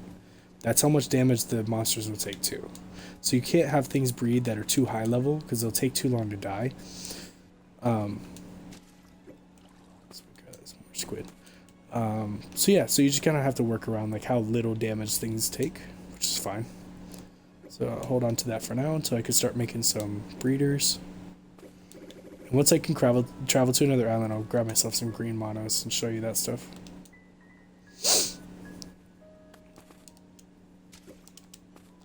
Ah, some shrimp, even though those are lobsters. So these you could turn into a few different things. So you can make them into fried shrimp, bouillabaisse, some other stuff. Also, one of the NPCs in this game that I can... Hopefully the first island I unlock is the NPC island. But they ask for certain items. One of the NPCs will ask for shrimp. Sometimes, not all the time. Okay, let me grow some more carrots. Also, herbs and like stuff like pepper, they don't grow in the actual crop plot. So if you if you read the description, it says this cannot be grown on vast soil like a farming plot. And then same thing, this cannot grow. If it says that, you cannot grow it in these things. You need the planters. They're in the workbench. So the planters are... I don't even have it unlocked yet. It would be in here. But you can't grow certain things in the regular plot. So like say I equip the seed for pepper, and you expect to be able to just grow it. It says you can't plant the seeds here, and you just wasted one of your seeds. So if you don't know what grows in what, you could test it like that, but you just run the risk of losing a seed. So I just suggest not trying that. I mean, unless you only have one seed, you can try it. But if you have one seed, don't try it. I would just Google it. Okay, let's make. I need 6 more, so I need more iron.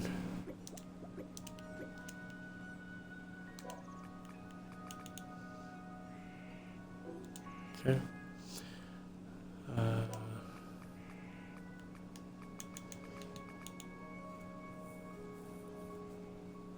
Need some cogwheels. Let's make 20 for now. I also need steel. But that's okay, that'll get there. Okay. For now, let's make some more crop things.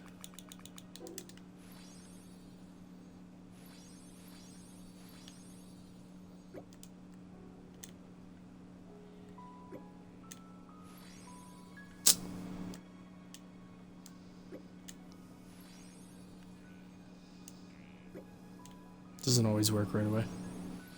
There we go. Got it twice in a row. Sweet. Alright, now I have 12 crop plots growing. Carrots. Double my output. There we go. All get watered. There we go. And once I can make another rotating saw, I'll make another rotating saw. But for now, I can wait. I do need more batteries, so I think the next thing I'll need to do is set up... I need to go ahead and start opening up new islands because I need the green mono set up so I can have automated batteries instead of having to sacrifice monsters. But that requires me to have cogwheels, straw, logs, flesh.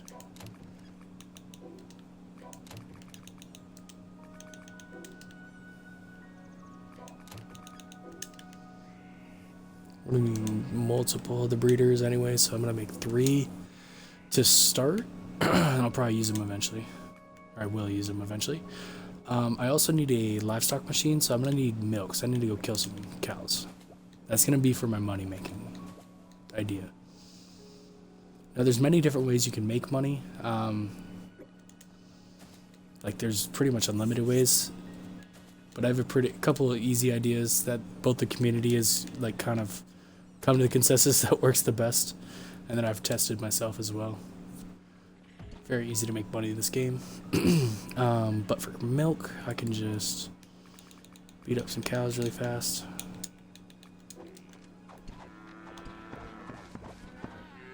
Also, this would probably be a good time to do that whole kill 10 cows in a minute or whatever.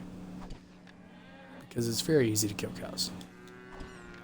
Now that I have dual wielding and I'm slightly stronger, I can hit much harder. Just gotta get the cows over here. Okay. These are all much closer together, so.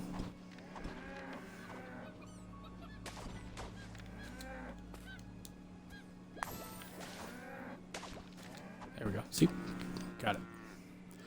And plenty of milk so I can make the extractor, or the livestock machine. And plenty more like the animal flesh, because I need that as well. Sweet.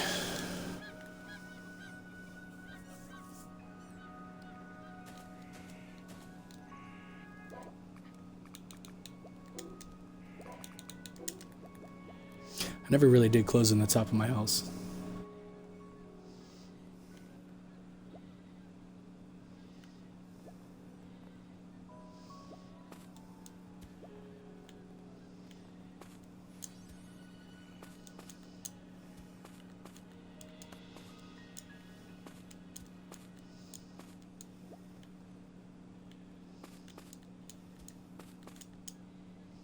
Gosh darn.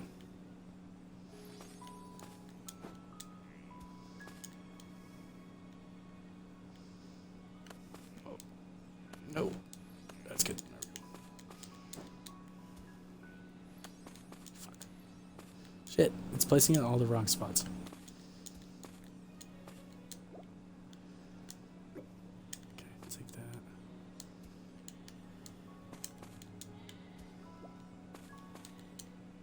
Gosh darn it, come on. Okay, there we go. Now, if it was getting too difficult, I would have just placed a floor there. Okay, I need to place more. Where's the furniture workbench? Where did I put that thing? Did I pick that thing up? Yes, I did.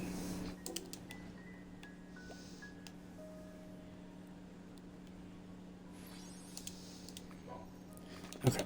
Oof. Okay, so I also, since I advanced the age, I didn't look in this yet, but I've unlocked a bunch more building wall styles. So anything that has a new thing above it, I haven't seen yet. So there is 1, 2, 3, 4, 5, 6, 7, 8, 9, 10, 11 different styles so far. And there's going to be more that I unlock as I continue to advance. So there's like brick style, there's a cool wood grain pattern style that I really like. A plank wall that's a little more classy than the original one that I was building with, the very first ones you unlock that really suck. There's some cool ruins wall that I've seen before, a brighter brick wall. There's like a metal wall, looks really weird. Snow wall, ice wall, a quiet tea room wall. This one I haven't used before, but it actually may look really nice. I haven't used it yet, but it requires clay, which is a very hard to come by resource until you unlock other islands. Tea room. Oh, this one's darker. Okay. I also really like using plaster walls. So anybody that's actually watched my videos before knows that I love using this style right here.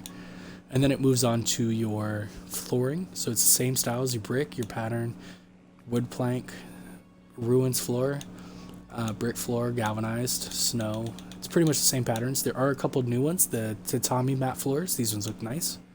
Same thing with this. There's also a grass floor, which is really cool. You can make your own grass turf. Sand floors, bright dirt floors. I haven't used these ones yet. Fluffy dirt floor, that sounds cool.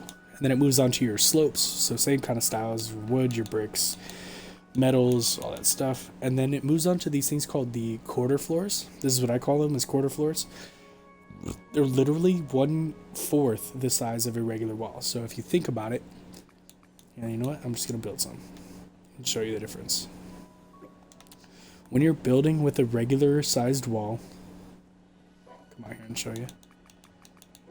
It takes up this much room. Go ahead and put a floor here too. When you use a quarter sized wall, it's literally 1/4 of this size. So it's 4 stacks tall by 1, 2, 3, 4. 1, 2, you can't really see it very well. But yeah, 1, 2, 3, 4 by 1, 2, 3, 4. So it's literally 1/4 the size of a regular wall. So you can actually build them, and they build in 16. So when you make one set of these quarter walls, it'll make 16 of them because it takes 16. I misplaced that one to make a full size wall. So now I don't have any left, but that one kind of misplaced.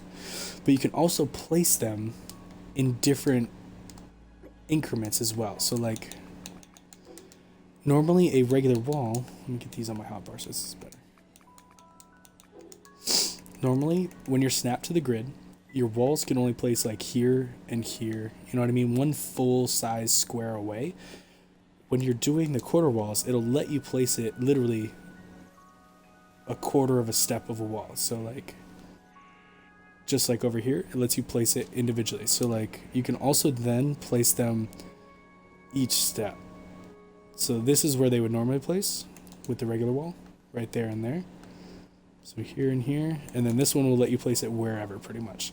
And this is when it's snapped to the grid. You could still unsnap it and place it kind of wherever, and then turn it and do all kinds of fancy stuff with it. So if I wanted to, I could make like a, for some reason I could do like a doorway. Just gotta pick all these up. So if you wanted to, you could just like make your own doorway out of these things. It's a little bit trickier to build this way, but that's why I don't recommend using free floating. But yeah, you can like then make your own doorway. This is a very poor example. You know what I mean? You can place things anywhere you want. But yeah, using those quarter floors and stuff and the quarter walls is very, very useful for certain things. I use them all the time. So I always end up keeping like a stack on me. It's also very annoying to pick them all up. That's why very soon I'm hoping that the retriever ride is available, because it makes picking things up very fast. You can just point and click and they'll pick them up. Versus having to hold down this button. Okay, so tutorial for quarter walls over. Let me go ahead and grab some of this stuff. There's also quarter floors. They function the same, but they're floors instead of walls. So it'd be these things. These are the floors, and then these are the slanted floors, but it's just quarter the size. So same exact thing. Sometimes you just need smaller versions of things to help your buildings. So same thing with, and then moving on to the roof materials. So it's the exact same style of building, it's just different materials. So these are blue scale roofing instead of having like the straw thatch. But these require fish fillets, so it's a little bit harder to make. If you don't already have a bunch of fish, you just have to go out and get some. So I have a couple fish, not a lot, but you just come over here to the fish fillet machine. Ah, that works. All right, there you go. So they give you only a couple for each fish, so you gotta have a bunch. Let's grab some of those. I do not want to put that one in there because it has legendary on it. Keep that for later, just in case. Alright, that should be good. Okay, so they have the sloped ones, the corner pieces, and flat pieces. And then also the, like, fill in the gap for the triangle spots. So these are good as well. I'm going to start with these ones, though, so I can start filling in my roof. Plus, these are easier to walk on. Like, see how you fall off those ones? These scale roofs do not do that. So it's much better. And you know what? I'm going to check to see if I can make the retriever rod, because it's very annoying without it. Nope, still can't make it. Yeah, it'd be somewhere in here. I guess it's unlocked in the next stage. It's fine. It's just a convenience tool, basically. Yeah. Nothing yet. Okay, either way, I can just do it from here.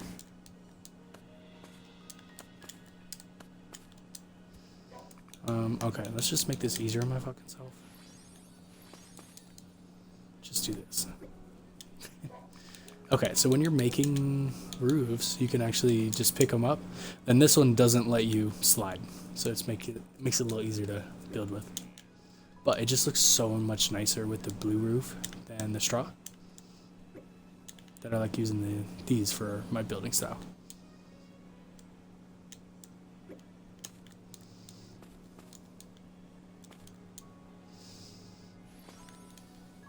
Plus, once I make the corners and stuff, I'll be able to place that nicely.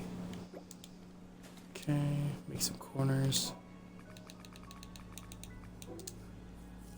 And obviously, you can mix and match however you want, and you can play around with the style. I always end up building about the same style every time.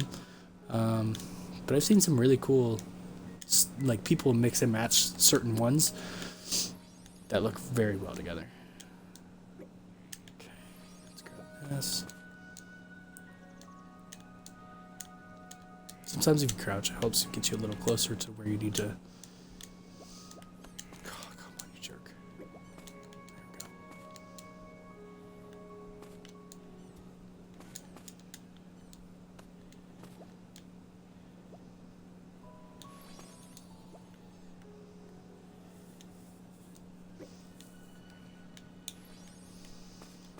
Okay, now I just need these corners gone.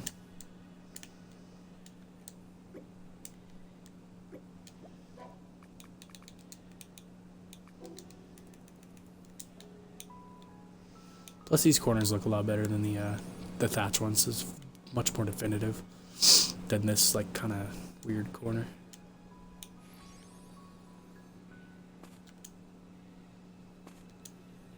You know what? Take that away.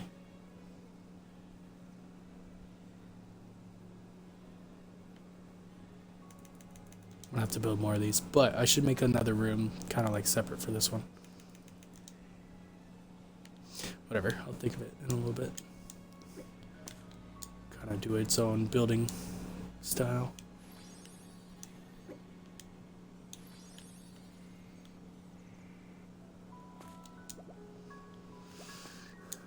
Need more sides. Okay, but you guys get the idea. So basically you can change out, you know, how you build certain things and different styles and stuff so it looks cooler.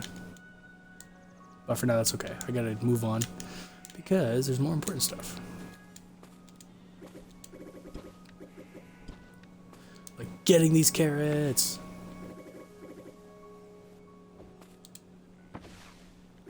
There we go. Sell these bad boys, get a bunch of money. And the reason you need money is when you start actually like buying stuff from merchants, they sell things in stacks of 100. So a lot of stuff is very expensive. Like in the multi-millions, to get a full stack of 100 fish is like a lot of money.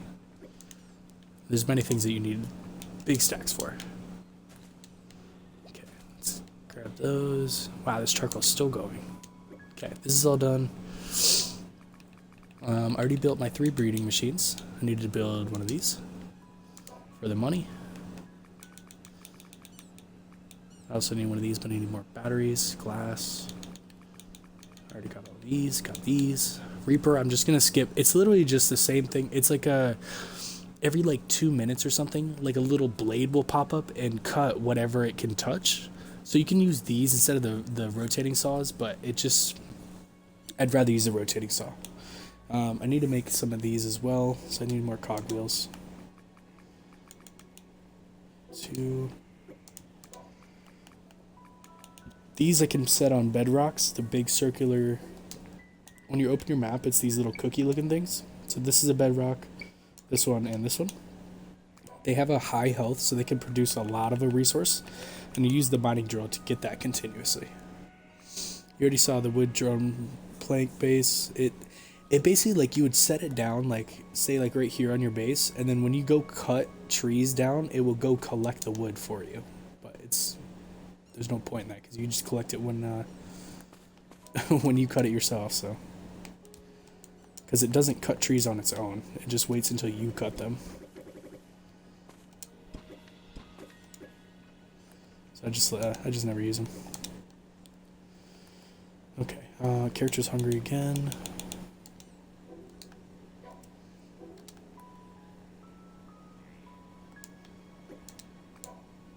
I also need to pick up and set down the rotating saw 5 times. Alright, I need 5 batteries.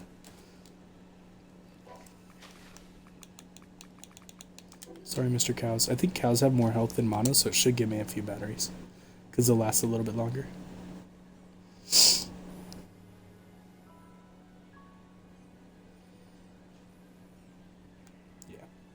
Yeah, they definitely have more health. So he should give me a few batteries, at least.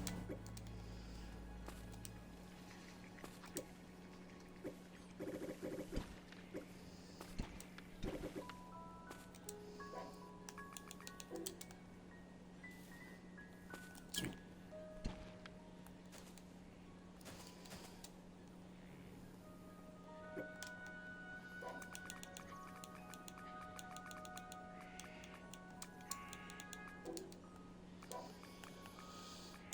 So once I have the multiple batteries, I'll get that.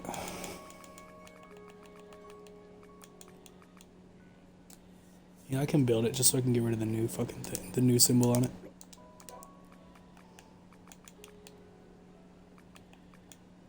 So these things, this is what the gacha coins are for. You throw it in here, you get prisms. It's basically like an RNG game for you get random items and stuff. It's not really, I mean, it's sort of useful early game, but it's mostly RNG. This will bring NPCs to your island so you can, like, get items from them. You know what? I only need copper. I've never really messed with it as much. I've seen videos on it, but I never really messed with it. So let's find out. There's also a luxury guest table. I think it just increases how many people come or how fast they come or something like that. Let's build it and find out.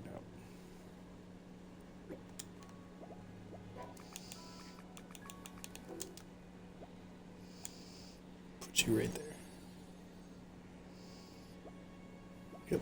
So whenever that timer hits, I think like an NPC shows up. So it could be a random one of the NPCs or something like that. But we'll find out. We'll find out together. See, it just gave me old rags. Sometimes it's fish, sometimes it's not. Nothing crazy. Tattered tire, which I don't think has a use. Yep, doesn't use for anything, so you can just either sell it for 100 gold or offer it to the picture book for... Go to the picture book, it's probably under... Nope, it's not under others. Fish, nope. Crop cooking material, maybe? No, it's not a material. It's not a consumable.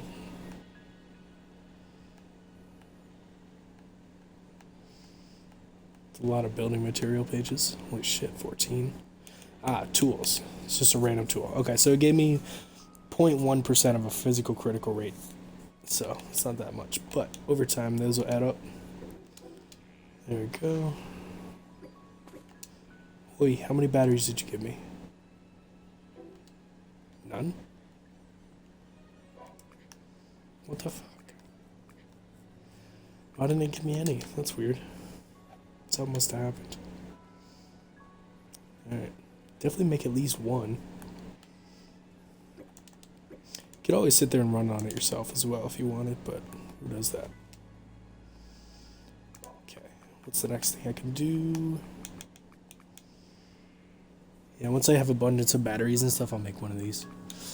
But for now, and then explosive barrels, they're useful for one item only. It's for making recreation buttons.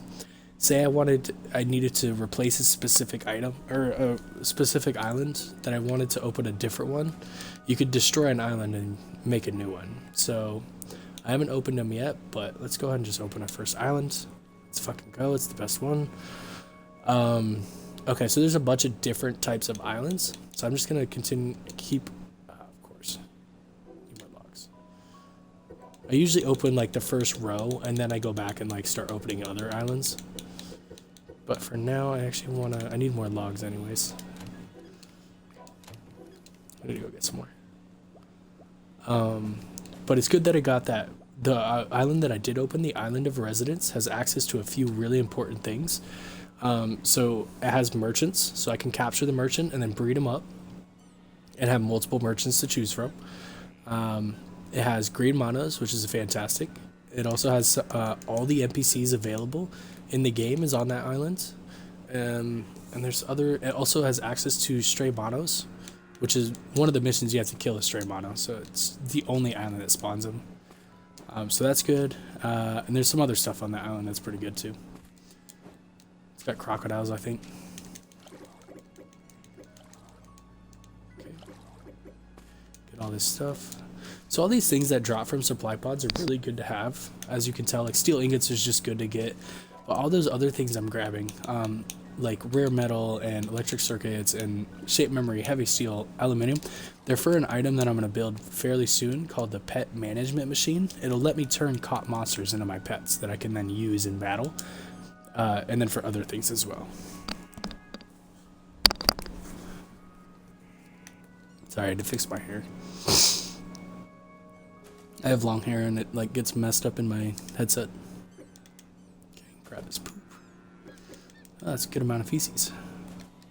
I only need 100 total feces for that one to advance to like the last age. You need 50 black gunpowder, and to make it yourself, you need 100 feces plus some other stuff. Oh, I needed wood. That's where I came out here to begin with. See how fast you run out of wood? It seems like I always had a bunch and then I run out of it right away.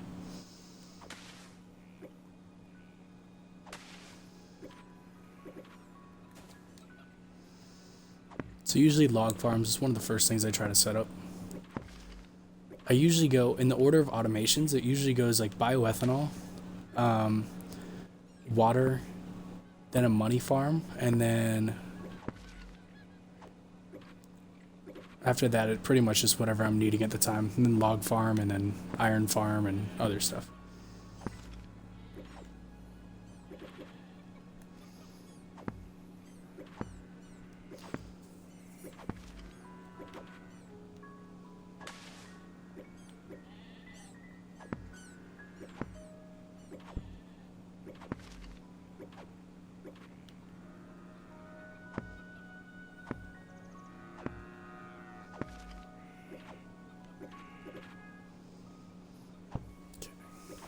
decent amount. I have a couple missions I can go ahead and collect. Get some skill point, sweet. So the basic of combat. Oh, I finally dealt over 500 damage with a single attack. It must have been when I had my buffs activated.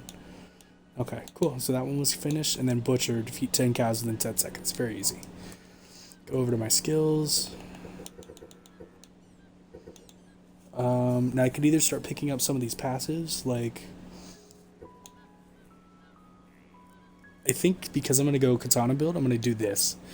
The samurai, because it says your attacks with your katana will partially ignore the hardness of body parts. Basically means, like, it'll just ignore some of their defense. So it's actually pretty good. This is for bows attacks. This is, restores life when I hit people, but if you look, it says life heal. It's literally going to heal me 2 health 30% of the time. So if I'm going over here and I'm hitting a cow like 10 times, 3 of those times I'll get 2 health back. But I have so much health, and right now I have over 250. That's a lot of health. Once you have over 1,000, that life skill will be very... It won't do very much. Like, it's just not really worth it, at least not to me. So I just skip it. There's also some...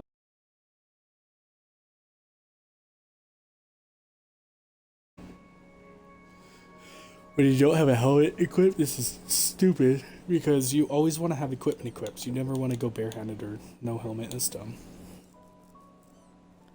This one's good too, Unstoppable. It says your melee attacks deal more damage every time you melee attack until I take damage. That's pretty good.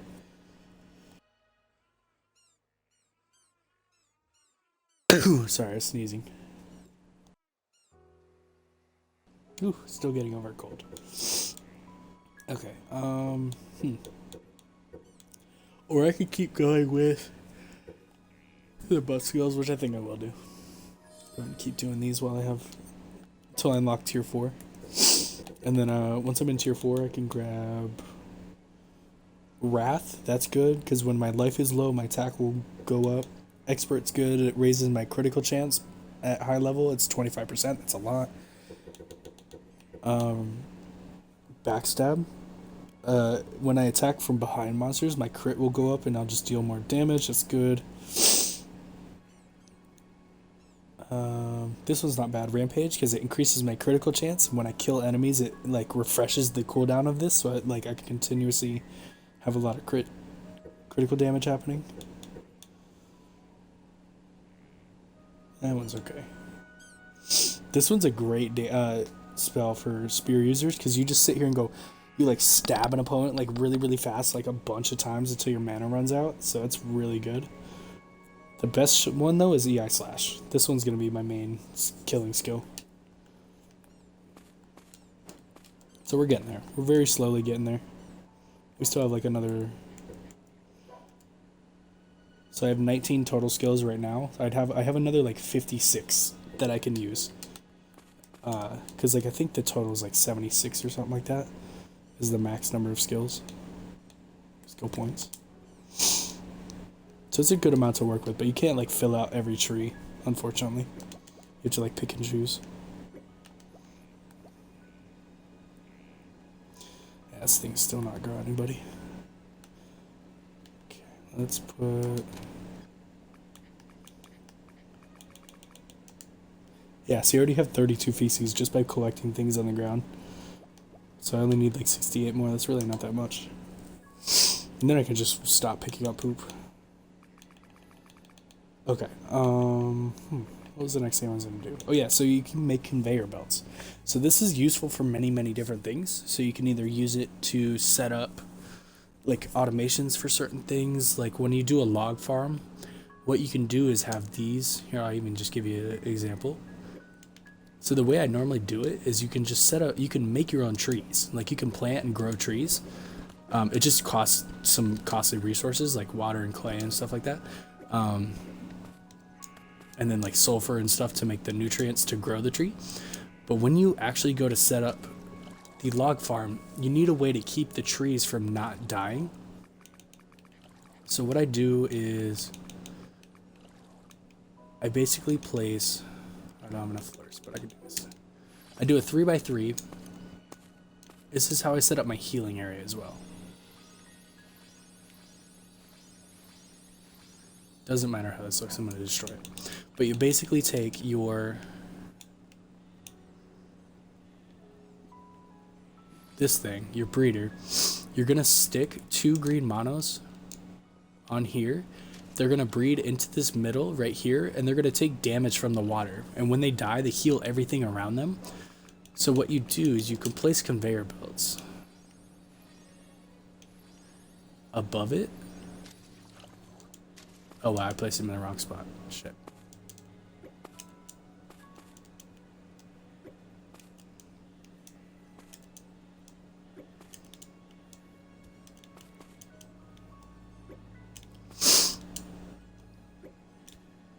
But you basically put the conveyor belts in the air like that. And then you place the trees on the conveyor belt.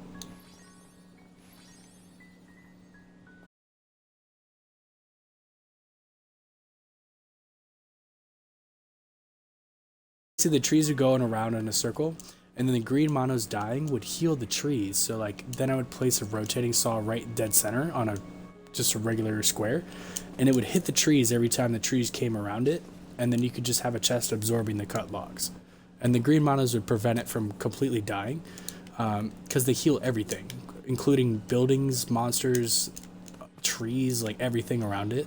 It doesn't matter, it will get healed by the green mono.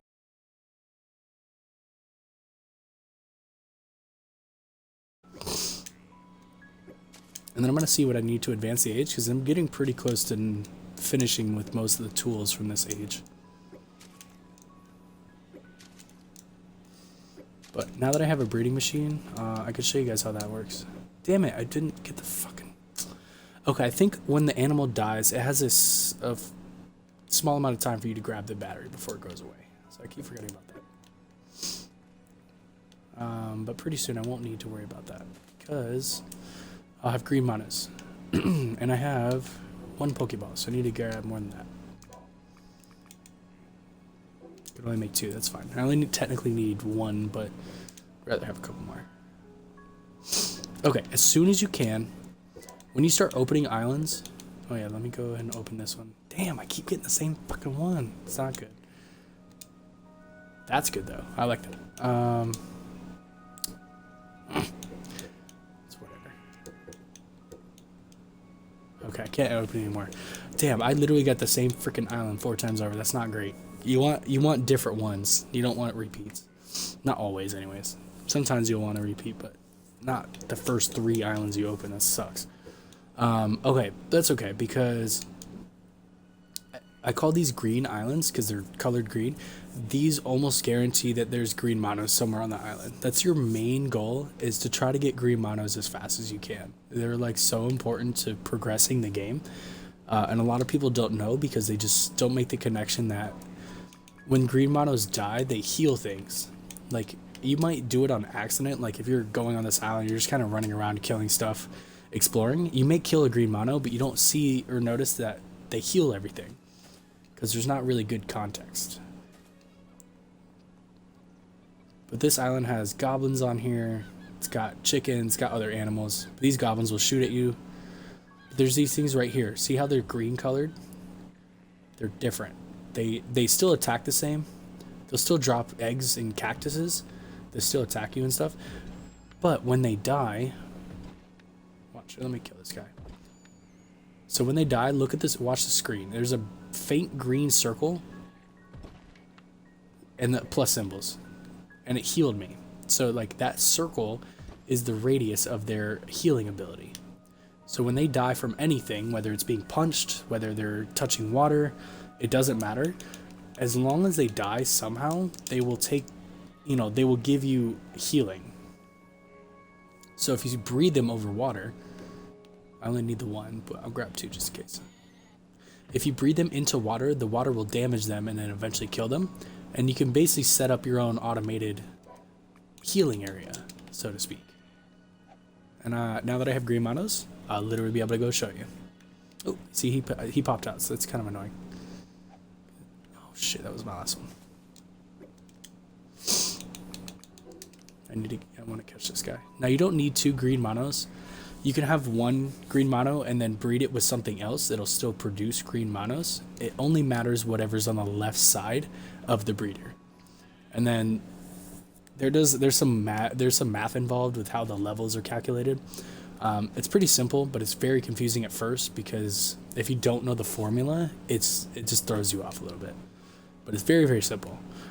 You basically take the average of both sides, like the average of the 2 levels. So I'm going to have on there a level 9 and a level 11. So you add them together, then divide by 2. So the total together is 20, divided by 2 is 10. And then the game can do a little bit of RNG where it can either take away up to 5 levels, or it can add up to 5 levels. So there's a 10-point swing from that average number. So because the average number is 10, and then it can go anywhere from level 1 up to level 20. Or I'm so sorry, not level 1. Okay, so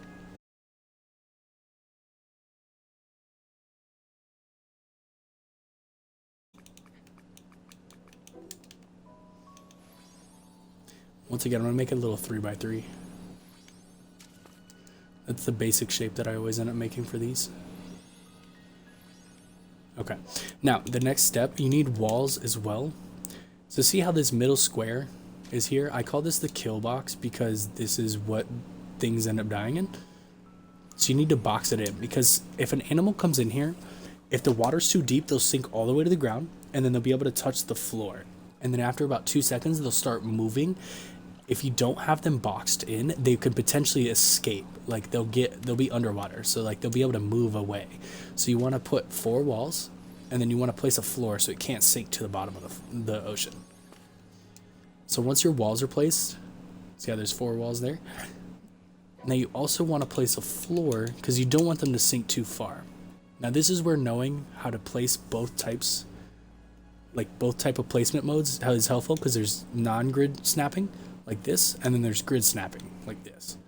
This is where you're going to need non-grid snapping. So you want to line it up to where it would normally be, turn off the grid snapping so it's like this, get it back to that one spot, so like here, as if it was snapped to the grid, and then you're going to look down until the golden circle disappears. So you're not going to touch your left analog stick, you're just moving your right analog stick down.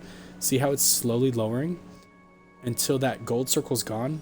Then you want to place. That's the depth you need it to be.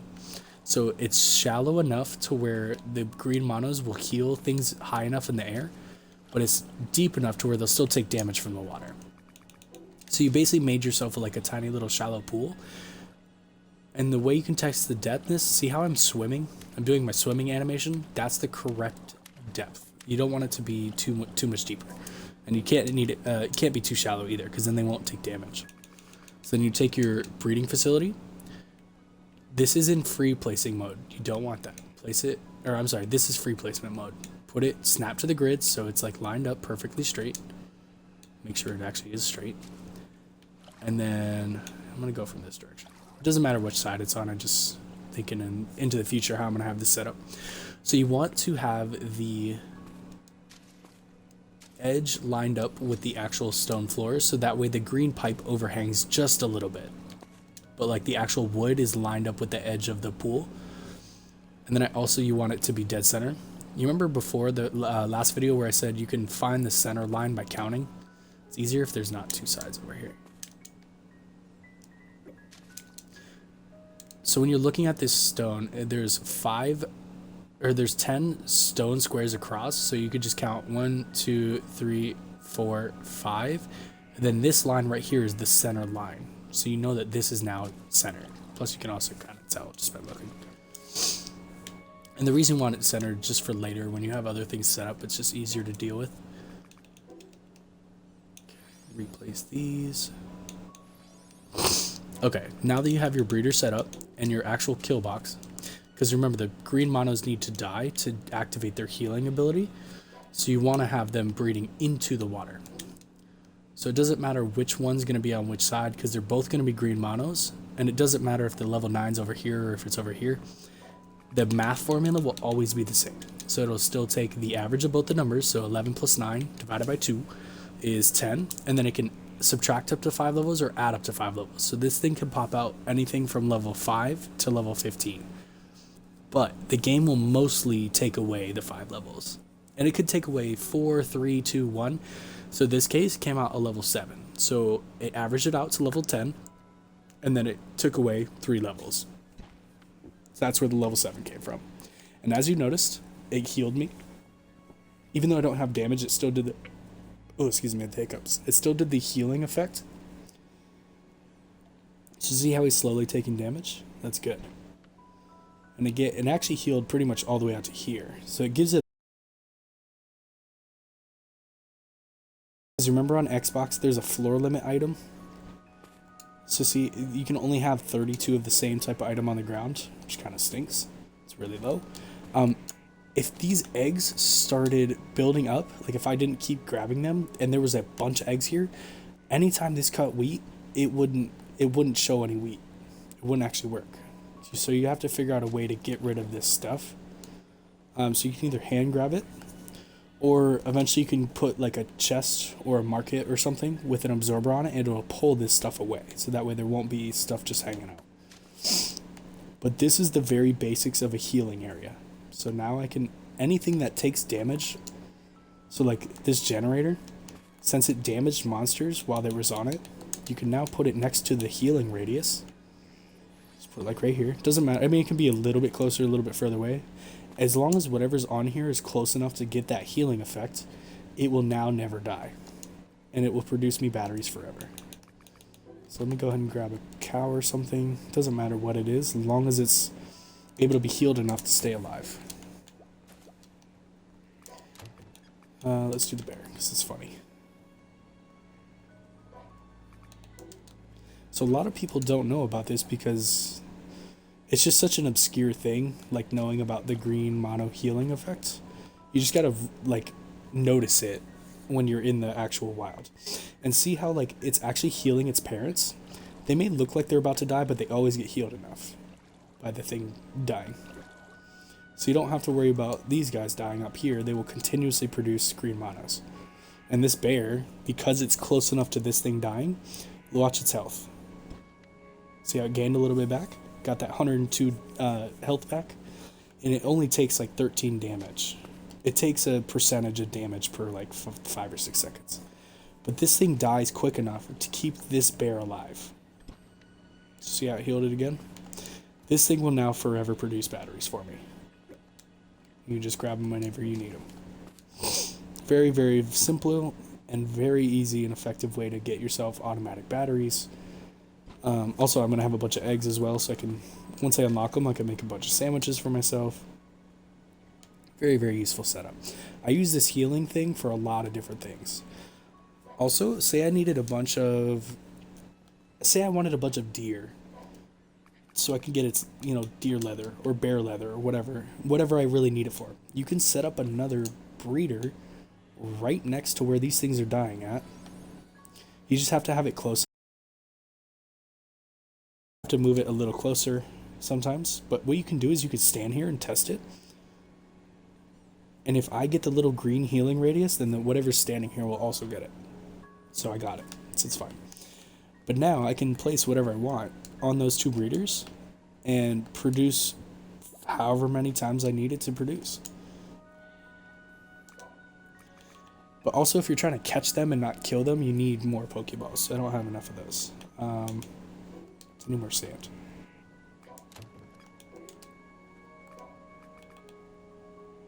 Let's make 5 just so I have them. Also, let me go ahead and grab some monsters.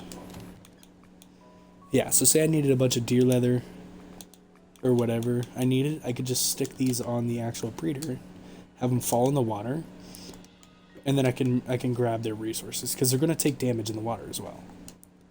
But you're going to want to make yourself another kill box. Yeah, see how there's all these eggs here? You want to make sure that those are growing away. So because this thing is so wide, you can actually... Here, I didn't center it very well. Make sure whenever you're placing, this is why I say centered, because...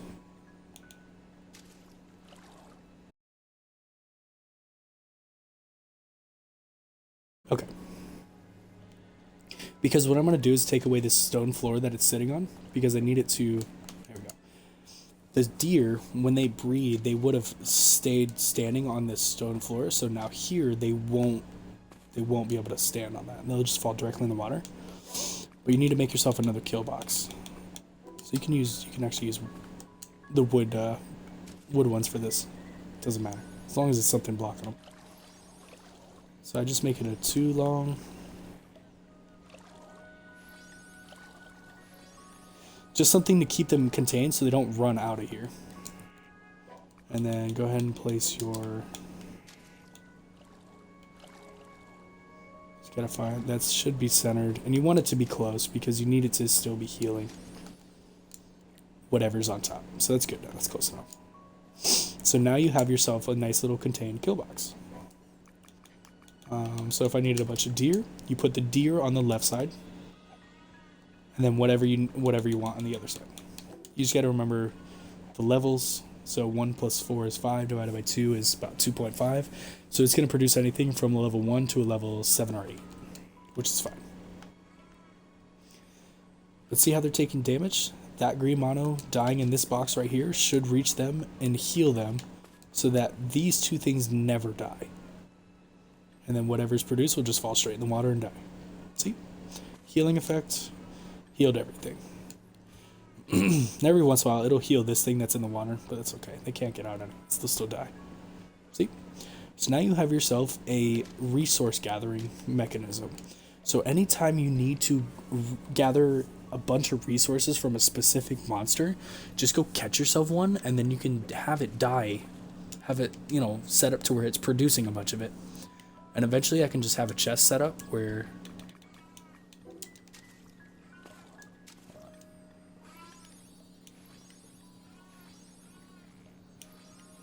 I'll literally have a chest right here on the edge of this with an absorber on it. It'll just suck up all the materials that come up out of the water.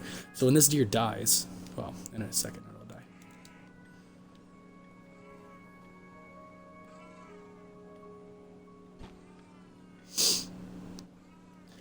The chest with the absorber will literally collect those materials. So I can literally just walk away from this and let this go for as long as I want, and then come back later, and then this chest will just have a bunch of the deer resources in there. And you can change the deer for whatever you want. Like, you can breed any regular monsters in the game. The only monsters you can't breed so far are just boss monsters, which you can still catch those. You just can't breed them yet. They used to let you breed one specific one, but then they took it out of the game. I don't know why. But they said in the future they're going to change it back. So, but yeah, this is how you set up like automated battery getting systems, like your breeding systems. You have a healing area. You know what I mean? Like anything that you just got to think, how do I get around this? It's like I notice a lot of people, they hand gather everything in the game when there's so many different ways you can automate getting it for you that you don't have to always get it by hand. Obviously in the early game, like remember I was hand watering everything. Now I have a sprinkler, so I don't have to water anything. I used to have to hit everything by hand, but now there's rotating saws or the reapers, so you don't even have to hit things. And then eventually, once I unlock it, there's going to be absorbers, so I don't even have to collect this shit. It'll just get collected for me. So you just slowly automate more and more things so you can spend your time doing better stuff, like fighting bosses, exploring other islands, making yourself better armor and stuff, instead of still just sitting over here running on a treadmill the whole time. Very quickly, you can get yourself a lot of automated things, so that way you can spend more time doing the stuff you actually want to do. Now, if you just want to spend all your time collecting farming stuff, I mean, go for it. But you're going to waste a lot of your time doing, menial tasks that can be done by machines. Kind of like the real world. But yeah, eventually I won't even have to do this myself. You can just, all you'd have to do is throw the seeds at the crops and that's it. And then the rotating saw will cut it. A chest with an absorber will collect it. All kinds of good stuff.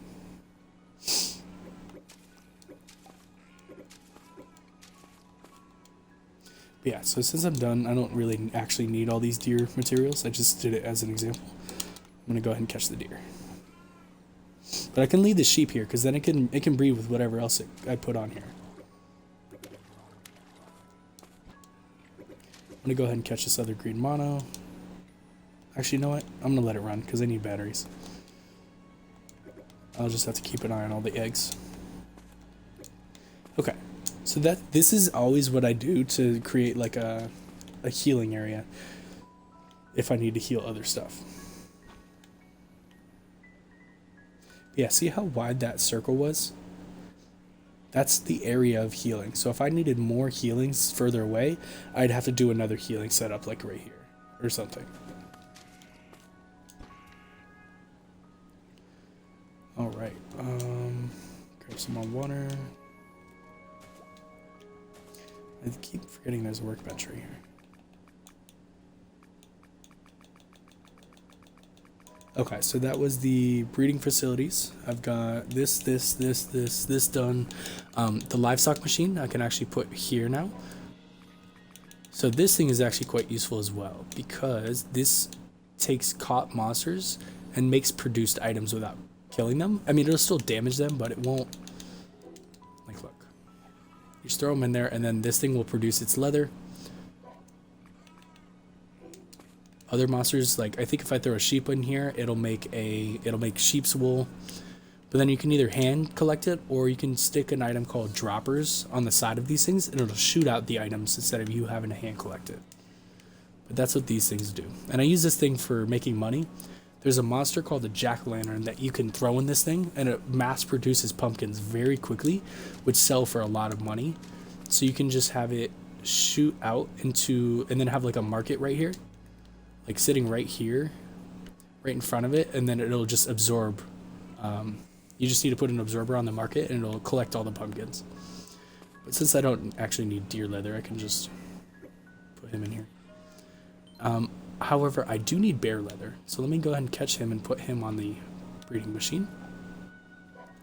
And I'll put the deer on here. Keep making me batteries. So I'm going to use the bear leather for making myself some armor. Yeah, so you can breed anything together. So you can even, if I wanted to, I could capture those people over there and put them on a breeder. You know what I mean? I don't know why he got out. It might just be because the water's not deep enough. So I can just put more walls. I also don't know why the breeding machine's moving up and down like that. Oh, it's because the bear's getting underneath it, which is fine.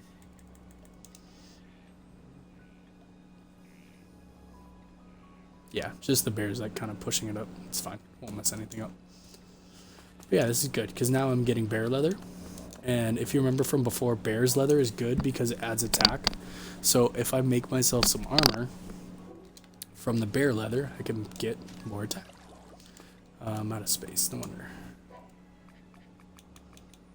Oh, he still got out. Now you can use the placement glitch. This way you don't even need it.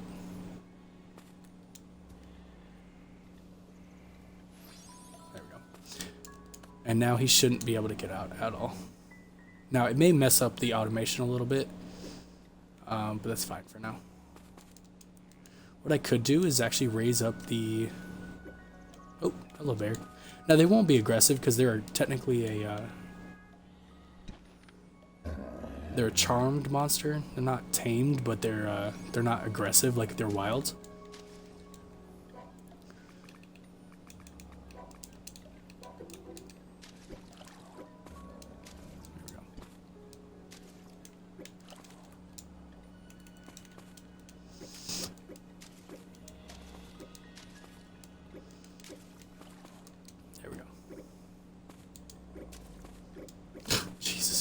Okay, so because the bears are kind of large, I may have to rethink how I set this up. It's probably just because the water's a little too shallow, they can like climb out of it. So you just have to make this into a deeper area. Because I built this area like right on the edge of the beach. If you built it out over here, like over the actual deeper water, they wouldn't be able to climb out like they're doing. So it's just something you gotta fiddle with and like try to manage, you know. Just all comes with part of the game. Trial and error. Okay, so I have a decent amount of leather now. I have 15. I need 20. So let me kill it a few more times. Come on. See how he's like standing really tall? Yeah, he's like, oh, there he goes. Get in the water.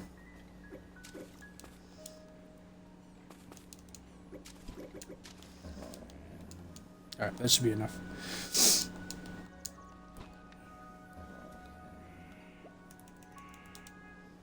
Hopefully I can make the iron armor. Yes.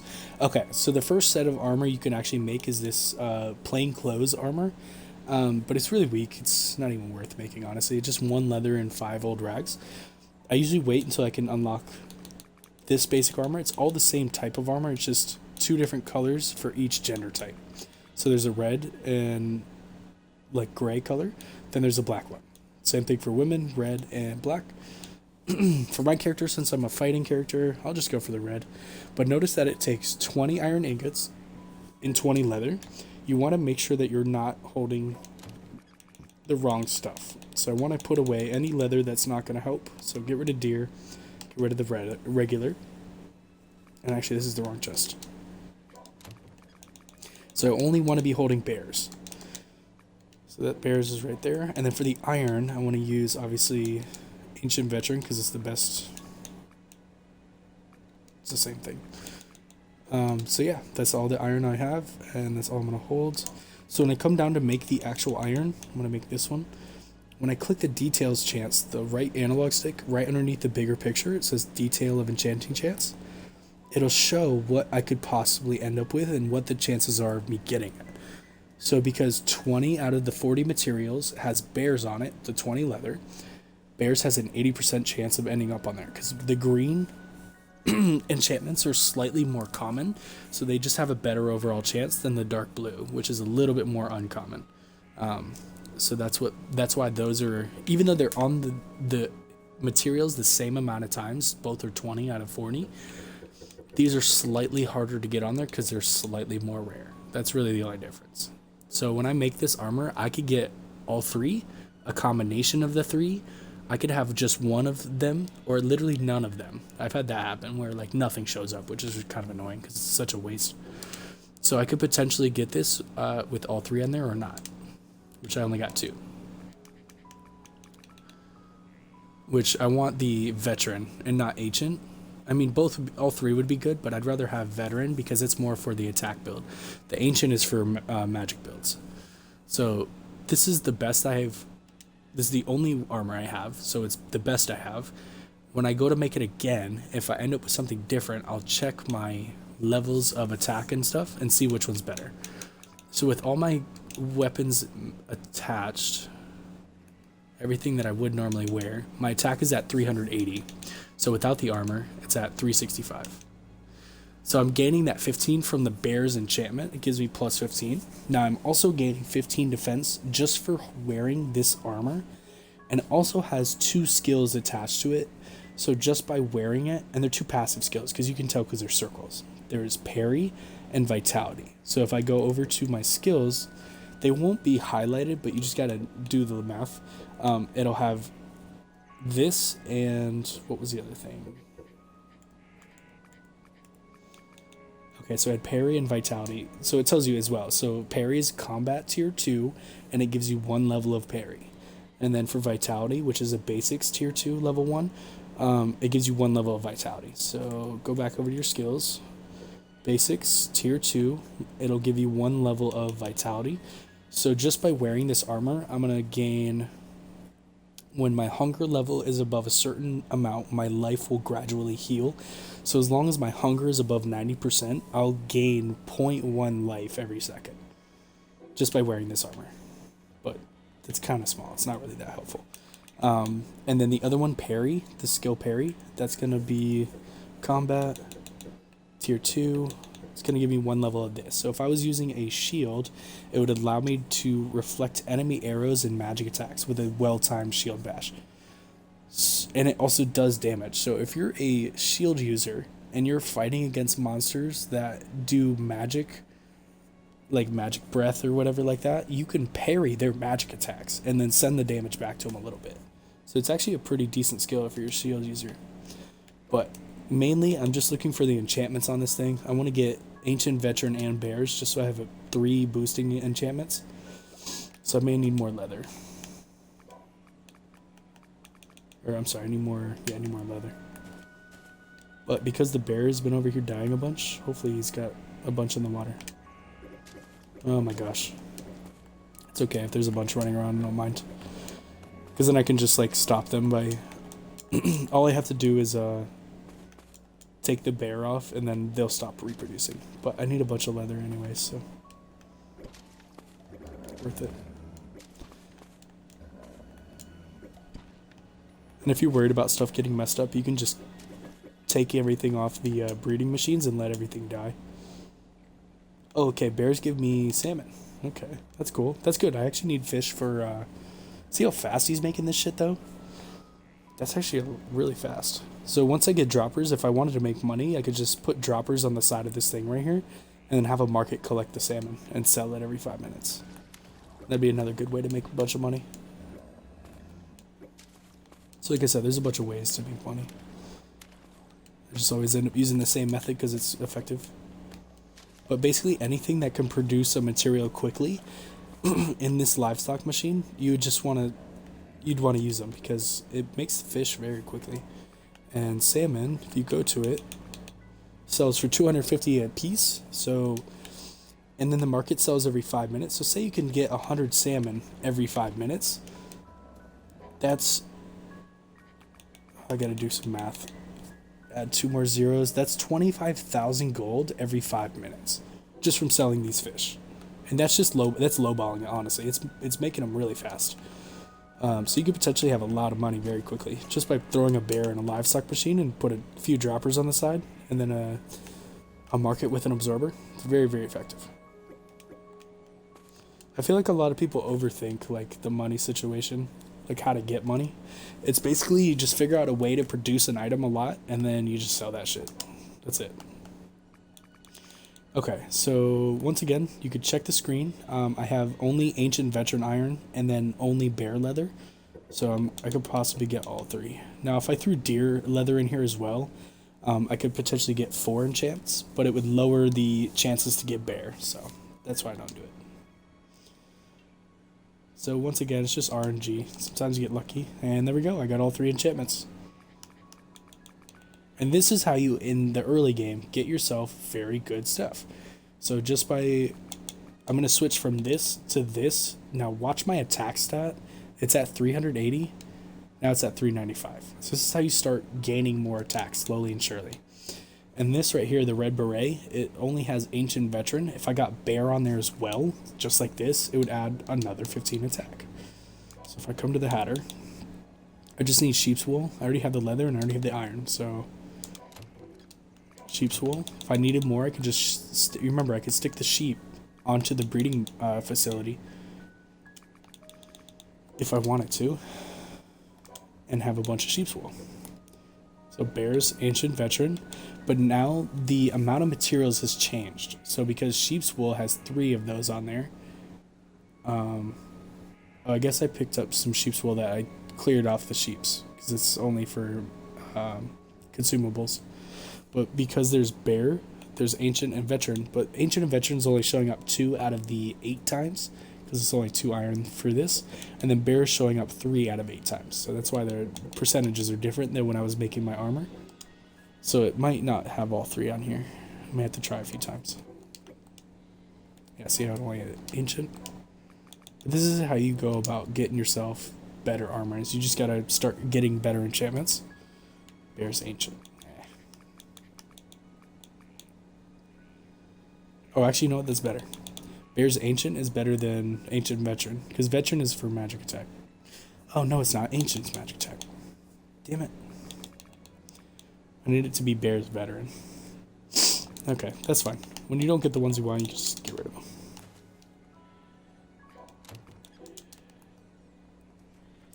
Okay. Alright, bear. You've done enough.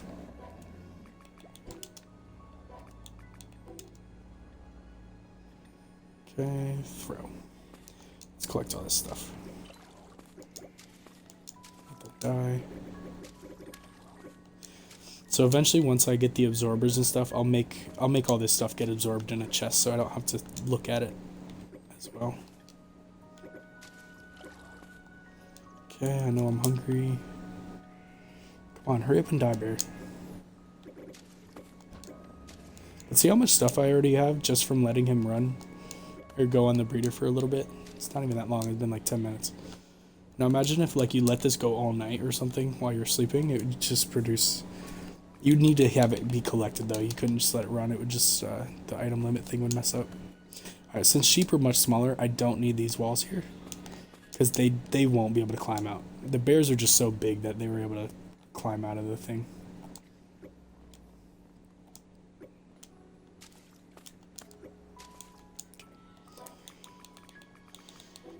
Of course, I'm always missing just one stone floor. Never have enough. But yeah, see how they're totally fine? They'll never be able to climb out.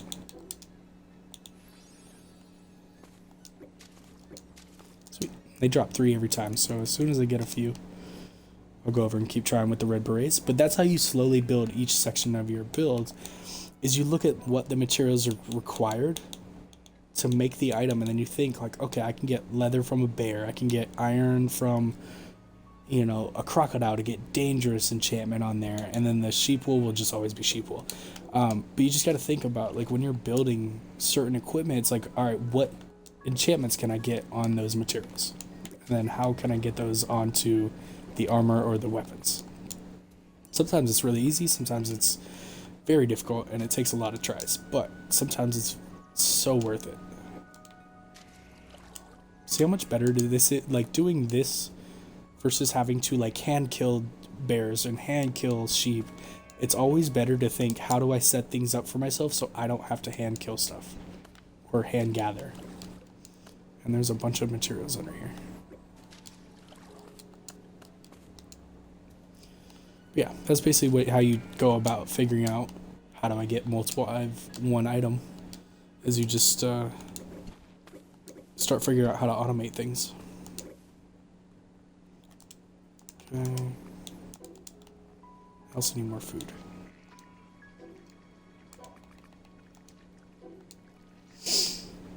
Okay, make 100 bread.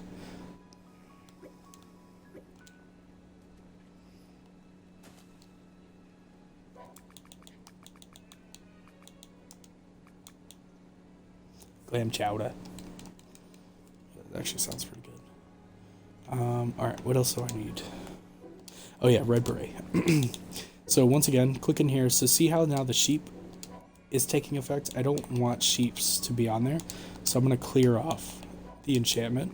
So now this is just sheep wool. It's not sheep's sheep wool. Because the green part was the one that's the enchantment. So I may just have to try this a few times. But the amount of materials it takes to make this is really small.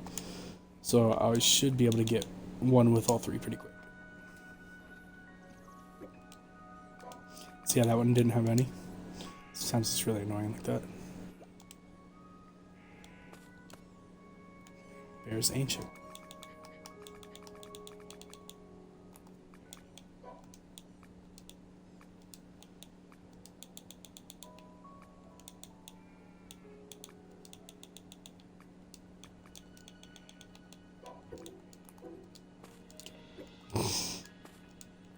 I want to get all 3 just so I can have all 3.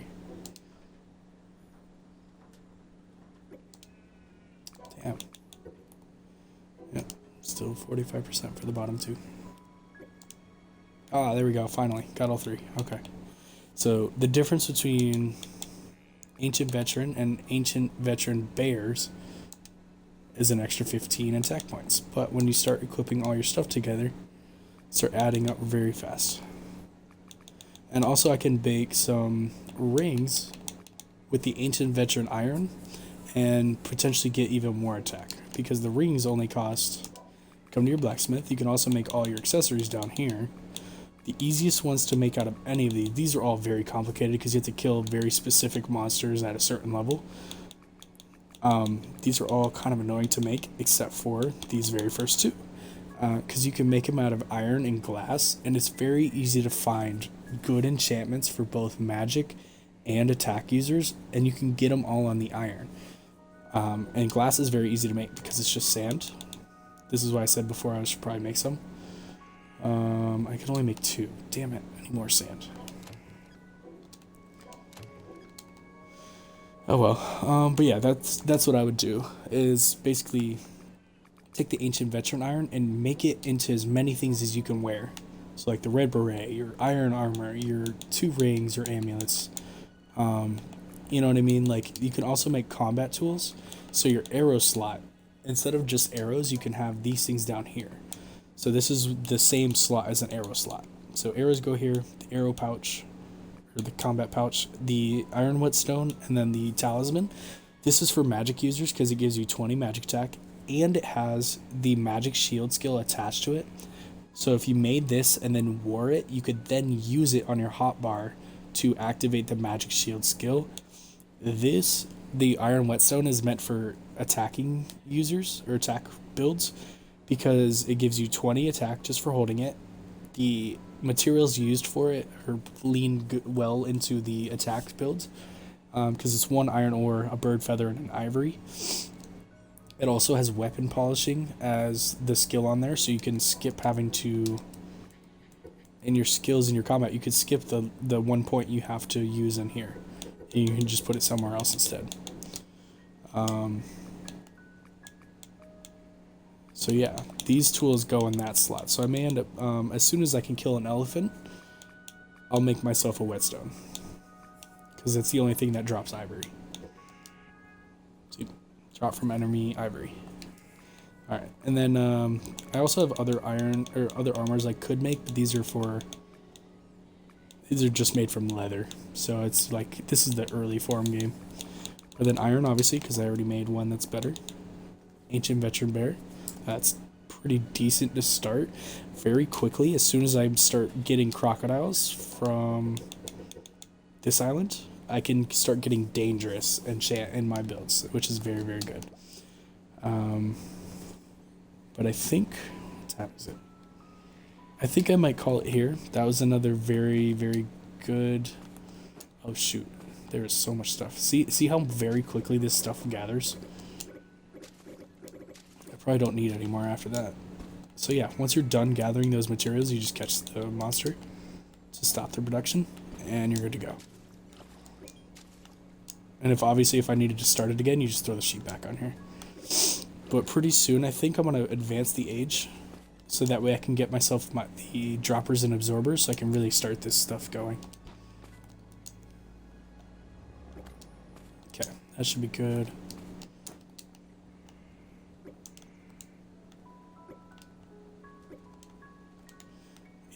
On bread. Okay, let me check and see what I even need. Oh yeah, that's easy. I already have that. So for the fish, I can just do half a stack. What else do I need? Conveyor belts. That's super easy. It's just iron. As you already saw, I made those before. This is a bigger container. I'm not going to mess with these because they just take up an insane amount of space that I don't like to use them. I'd rather just stick with the smaller chest. Yes, the storage is bigger, but screw it. I don't like using them. The other things I haven't made yet is clay, which I won't need for a little bit. Black gunpowder I won't need for a while. Paper, no big deal. I can make that when I need it. And then these things down here. So there's two types of fishing in the game. There's the regular fishing rod, and then there's like net fishing. It's for the bigger schools of fish. It's different than the regular fishing, but I won't need this for a little bit. These things, targeters, it says a work in progress. It's still like they're still changing what it does, but it basically makes things face the player when it's attached to something. So like, say I put it on this chest. Anytime I walked by, it would make the chest look towards me, so it would make it turn. I only use those things for like doing displays. Like making things look like they're like following you and stuff. It makes things turn around and around and around. It's very cool. The booster, it's literally just a rocket. So it like makes things move. And then balloons, it makes things float. I don't really use these few things very often or at all. So I just kind of skip that for now. And then this thing, the World Heritage, I don't ever build these because they're just meant for decoration. They don't actually do anything other than waste your resources, because it takes a lot of resources to make this. And there's two other things for the World Heritage tab that I never built. The Statue of Liberty and then the Parthenon. But they're just meant for decoration. It's not that important. So I've pretty much gotten most of the stuff from this age. Let me go ahead and build the mine. The miner drill. So I can show you this. Oh, hey, I got more feces. Good. So the mining drill is meant for the flat rocks that are over here. There's many different ones of these on other islands, but on this island there's only the sand. So it's the only one you can actually use. But it's these flat rocks. And once they fall down, they'll start hitting it, and then they start producing whatever the resource is. And this rock is just sand, so just gonna continuously hit the rock. It'll go up, it'll go back down, up, down, up, down, up, down. And then it doesn't take fuel. It doesn't, this thing doesn't break. It doesn't take damage from stuff. So this thing will continuously get me sand however long I need it to. And if I wanted to, if my base was really far away, I could place conveyor belts. There. So I could potentially take this stuff and lead it back to wherever my base is. You know what I mean? And then have a chest with an absorber at my base, so I have an basically infinite supply of sand. But I won't really need it very much longer, so I'm just gonna collect what's here and take the conveyor belts, because I won't need them. Now, if this was iron, it'd be a different story. I would absolutely bring iron back to my base, because I need a lot of iron. So I will eventually set up a base with iron on it. Okay, but for now I think that's a good amount of sand, because I'm basically just going to turn all that into glass. So I'm going to let it run, do its thing for a little bit. Shoot, my knife.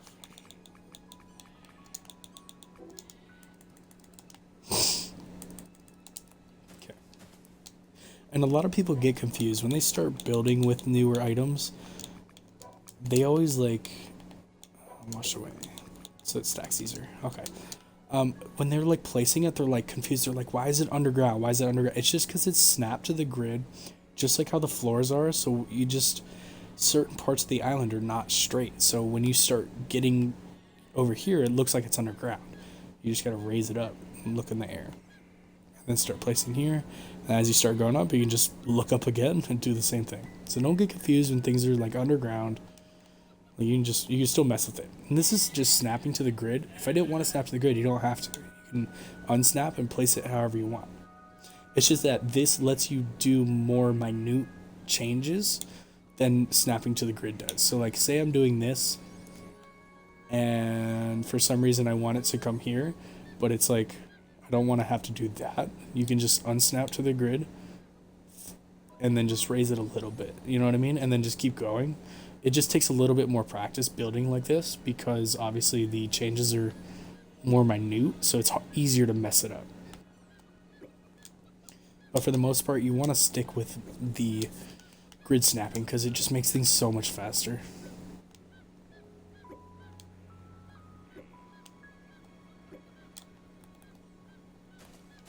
Let's go ahead and pick all that sand up. See how fast it gets all this? It's like 30, 50, you know, I got like, where is it sand? I've gotten 75 within like 2 minutes. So it's pretty quick. Alright, I'm going to shove all the sand into glass so I can start using that. So then I can make myself some rings and amulets. Just realized this is not the same. There we go. That's lined up. Oh hey, my table got flipped over. What the fuck? That's not supposed to happen. Okay. Glass.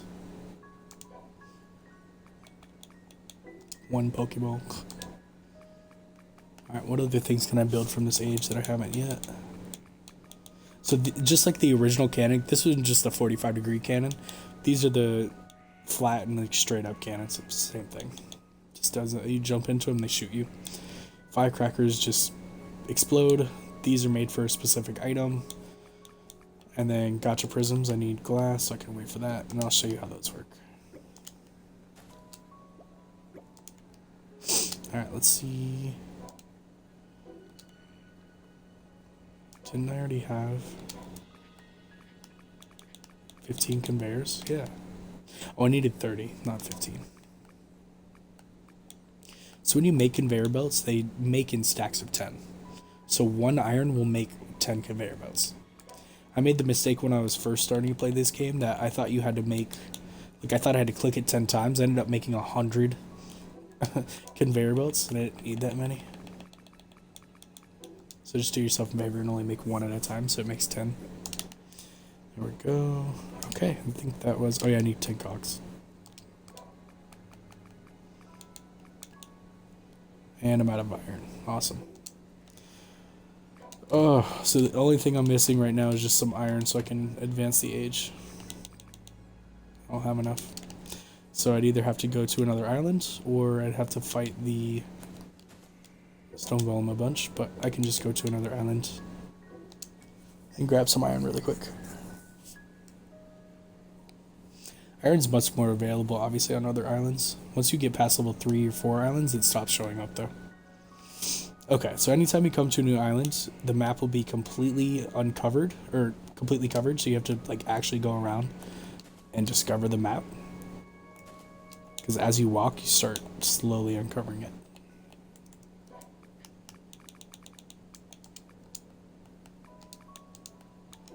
Hey, pink tools. But these work a lot faster now that have a better pickaxe. If you ever need to get rid of something,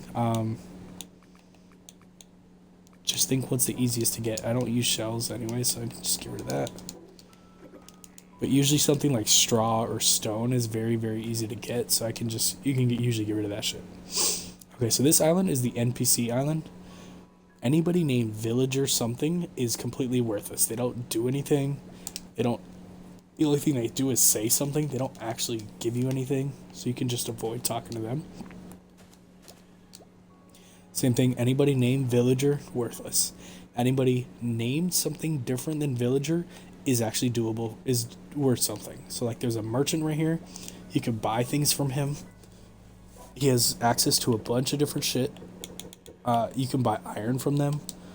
Their inventory, I'm going to buy a bunch of iron, I need it. So their inventory is only based on what island level they're on.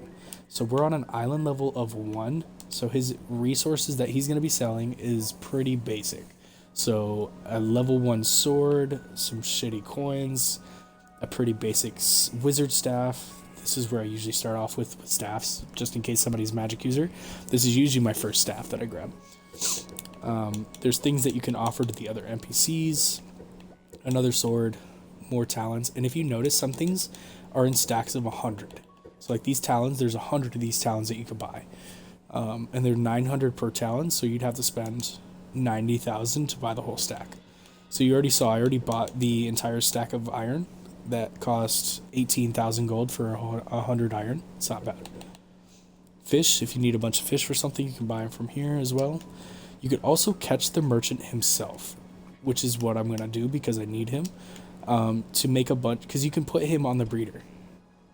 Ah, shoot. Take everything off that gives me extra damage. And punch. There we go. So you can potentially make yourself a bunch of merchants so you can have a bunch of things to buy from him. Sweet. That was perfect. You could also do that to the NPCs because they also are treated like monsters. So you can stick them in the machines, you can breed them, you can kill them for materials, stuff like that. So think of them as like another cow or a bear or something. But these NPCs also have quests attached to them. So if you look in the far right, it says, please deliver the following items. Requests will be automatically abandoned after the due time. So every hour, a real-time world hour, their quests reset. So if you read, it says requested item, a damaged document, and then the reward item, he'll give me 3 small mana potions. So it's actually probably not bad. I should probably do that because I need to get mana potions for a... shoot, the merchants. I already caught the merchant. Oh, man. I screwed myself. He was selling the documents I needed.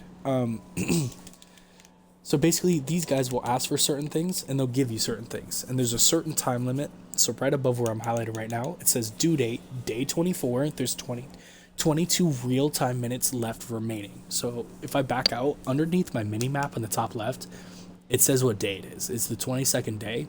So I have about I have 20 real-time minutes. That'll put me on day 24 because the in-time day is like 20, it's like 10 minutes or something like that.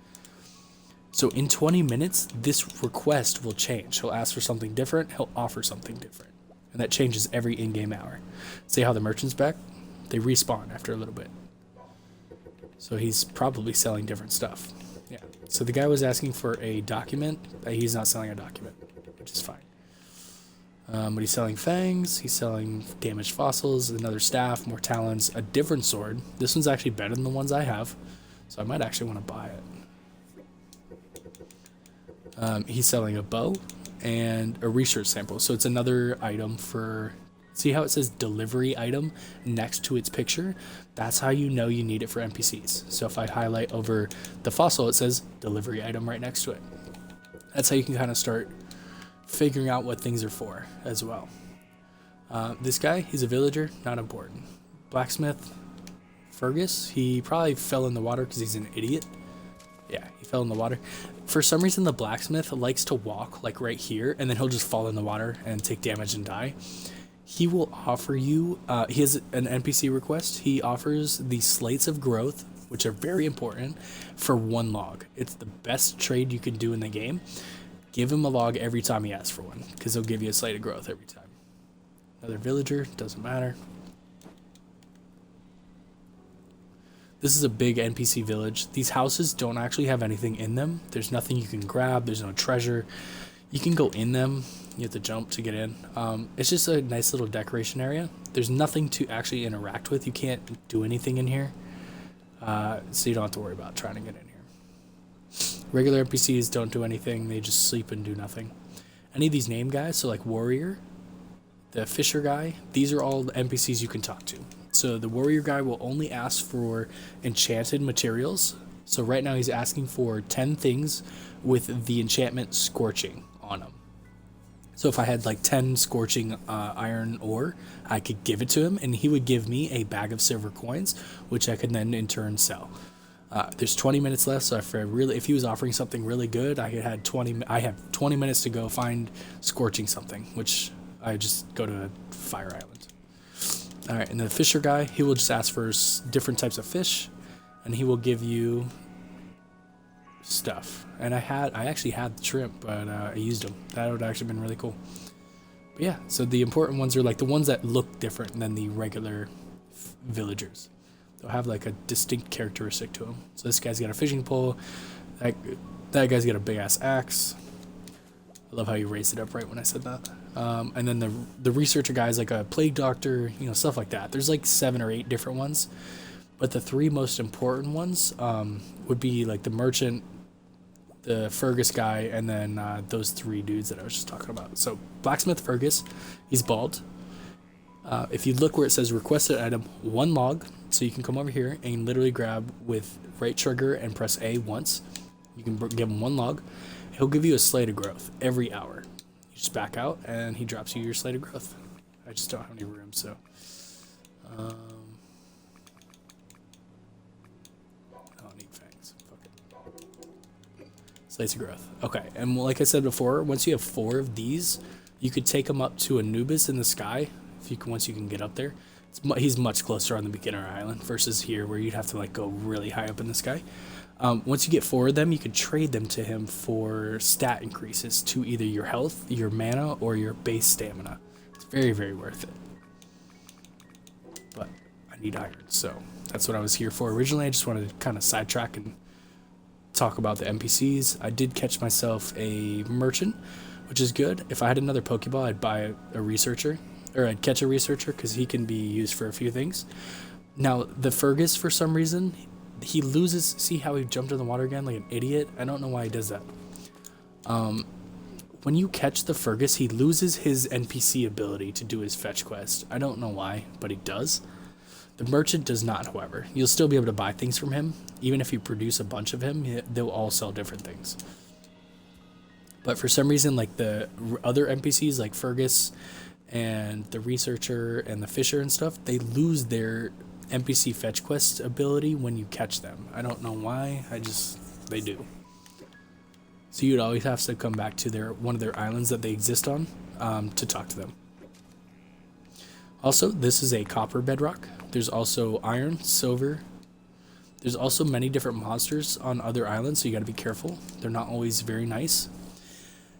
So that was, the daytime just came on, so all the bad stuff went away. But at nighttime on other islands, there's things like werewolves and skeletons and stuff like that. And it's very hard to see, but if you look in the top, make it easier, if you look in the top left, right around that mini-map, the top left of the mini-map, there's like a little clock. And it's very, very hard to see because of the coloring. But the nighttime is the purple area. It's only a few minutes. It's not very long, but you can kind of tell when it's coming. Silver. And at nighttime, like, aggressive spawns spawn it. Okay, more iron. You end up using so much fucking iron, it's not even funny. Like, thousands and thousands of iron throughout the game. Like, and even that's probably not enough.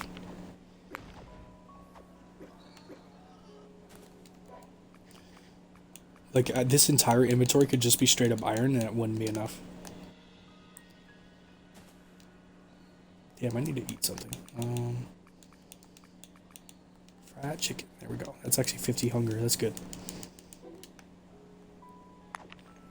Yeah, once you could start getting to higher level islands and accessing the merchants there, you won't need to make your own food. You'll be able to access higher level foods very fast.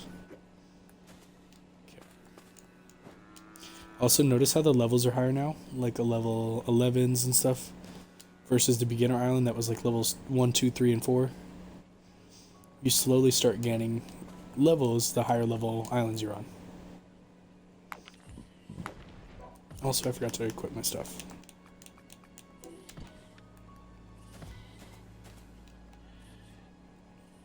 Goblins aren't too strong. They're just annoying to fight because the archers are very accurate.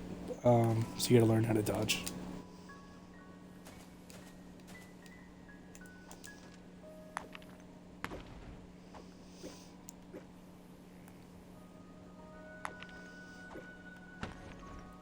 Alright, that should be a good enough iron for now. If I need more, I can always come back. There's also pigs here. They're good for making meat if you need a bunch of meat for something. Stick them on a breeder over water and instantaneous meat, pretty much. Okay, once I get back to base, I'm going to smelt everything. Iron. Make 20 steel. Because I'll need steel to start making some more chests. Grab this glass. Okay, so the glass. Hopefully I have some ancient veteran iron. Oh, I think I ran out, honestly. Damn. Well, if I still had ancient... Oh, see how there's dried? Dried is from... I don't know how I actually got dried. But it's from usually the desert islands.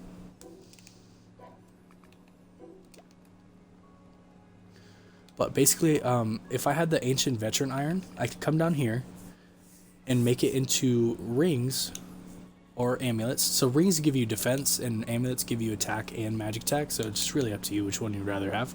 But they're made with the same materials, so I would try to get ancient veteran, and then the glass wouldn't have anything, so it would just be ancient veteran rings, and that would then add another 15 attack, 10 magic attack, max mana, max life, all that stuff on my rings. And I could have 2, so I could even further increase my stuff. So that's how you kind of go about like fitting enchantments onto your equipment. Okay, that's good. I need some cogwheels.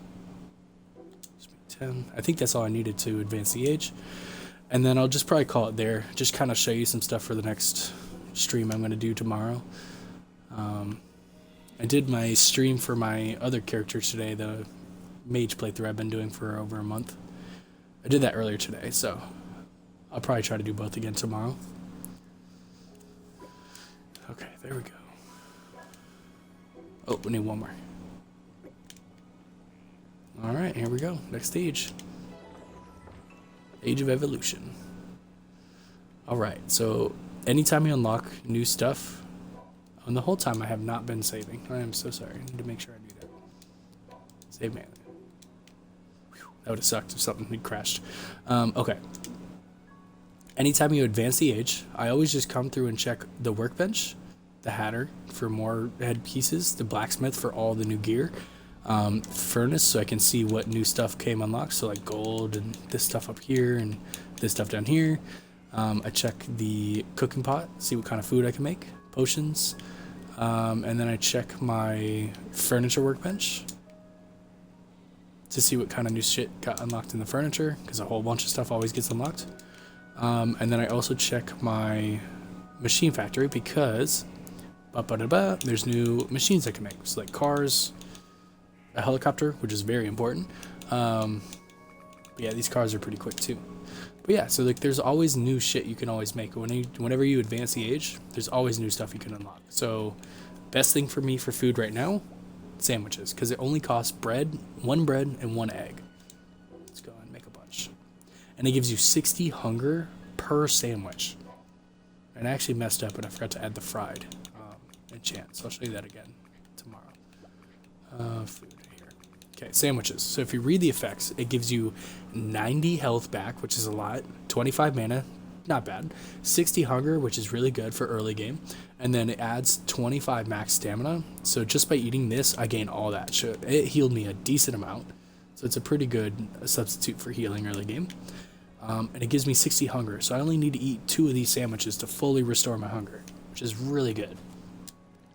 I highly suggest. And it's such an easy thing to get because it's just egg and bread.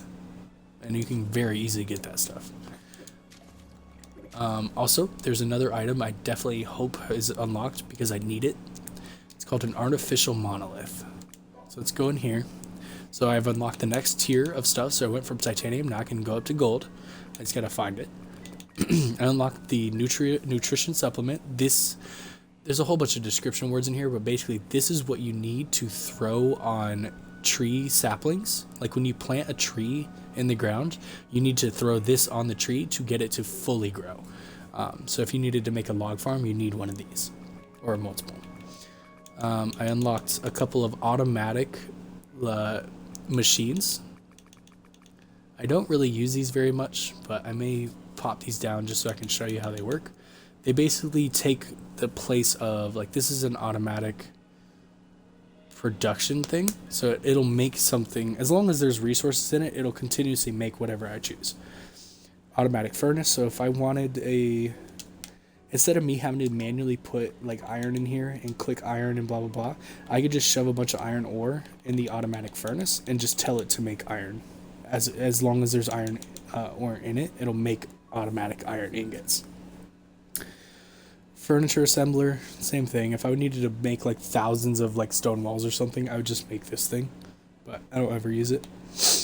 The refinery is for making your weapons stronger. That's more for mid and late game. I don't really use it very much early game. It will have me do it because of the mission, but that's fine.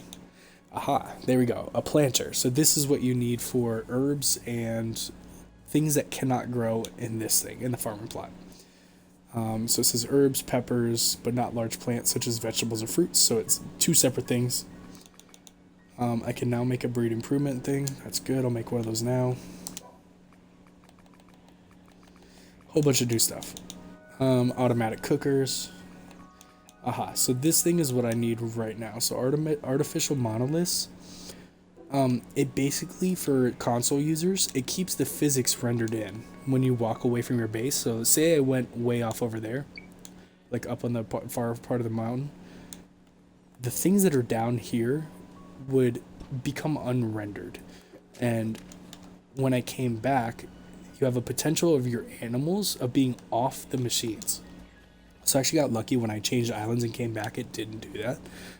So sometimes they can, when you travel islands, you come back, they'll be dead. They'll be out of the machine. They'll just be kind of wandering around and they won't be doing what you need them to. So you need to place this item called artificial monolith. So see the gold square? That's the square of effect it will take. So you need it to cover. I'm going to have to make 2. But for now, I'm just going to place it here. So it covers this square. So if you need to see, you can just press it again. So it covers everything inside the gold square. Also all the way up to the ceiling of the game. So I would have to place another one so that way this monster is covered as well.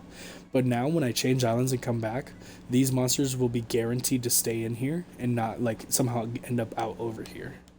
It just keeps the game physics rendered, which is really good. Now, they won't be working when, say I go to another island, this stuff doesn't technically keep working. It's just that that artificial monolith keeps the things in the correct spot, so when I travel back, they won't be out. And since I need another one, make another one. And I think that's where I'll probably end it, because then I'll do the breed improvement thing tomorrow. But you basically can take worse seeds, like apple seeds and carrot seeds, and make them better with the breed improvement machine. It just costs money. Turn them into higher level seeds of something else. Okay. So you basically just gotta place it somewhere within the square, so I'm just gonna place it right here. It's fine. And then I'll deal with the egg situation later, now that I have absorbers available.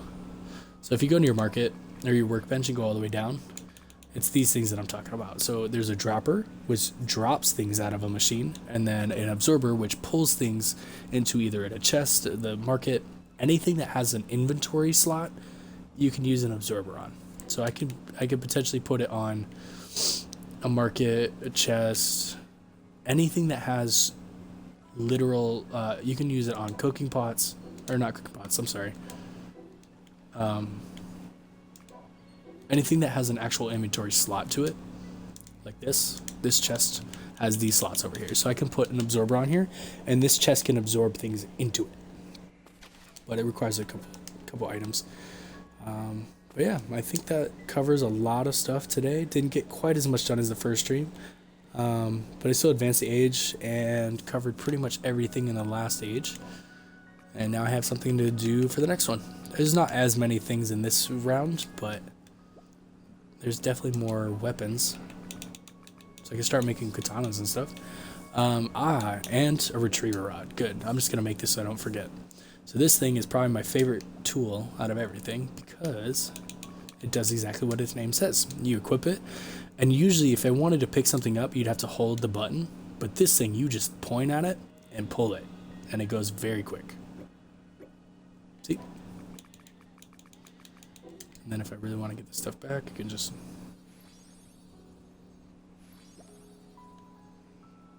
It just makes moving your stuff around much faster and much more convenient. So also that. So see how I placed it in the wrong spot? You can just very quickly try it again. Although sometimes it being annoying.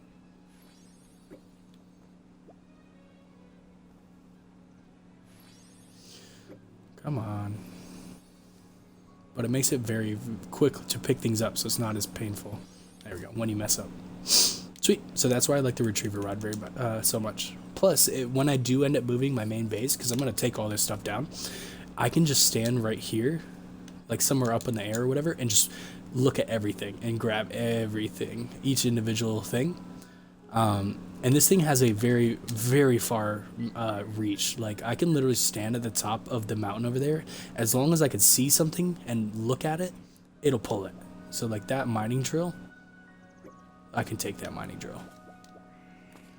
Especially since I have all the sand over there now. Let me go grab all that. Oops, excuse me. There we go. Bunch of sand.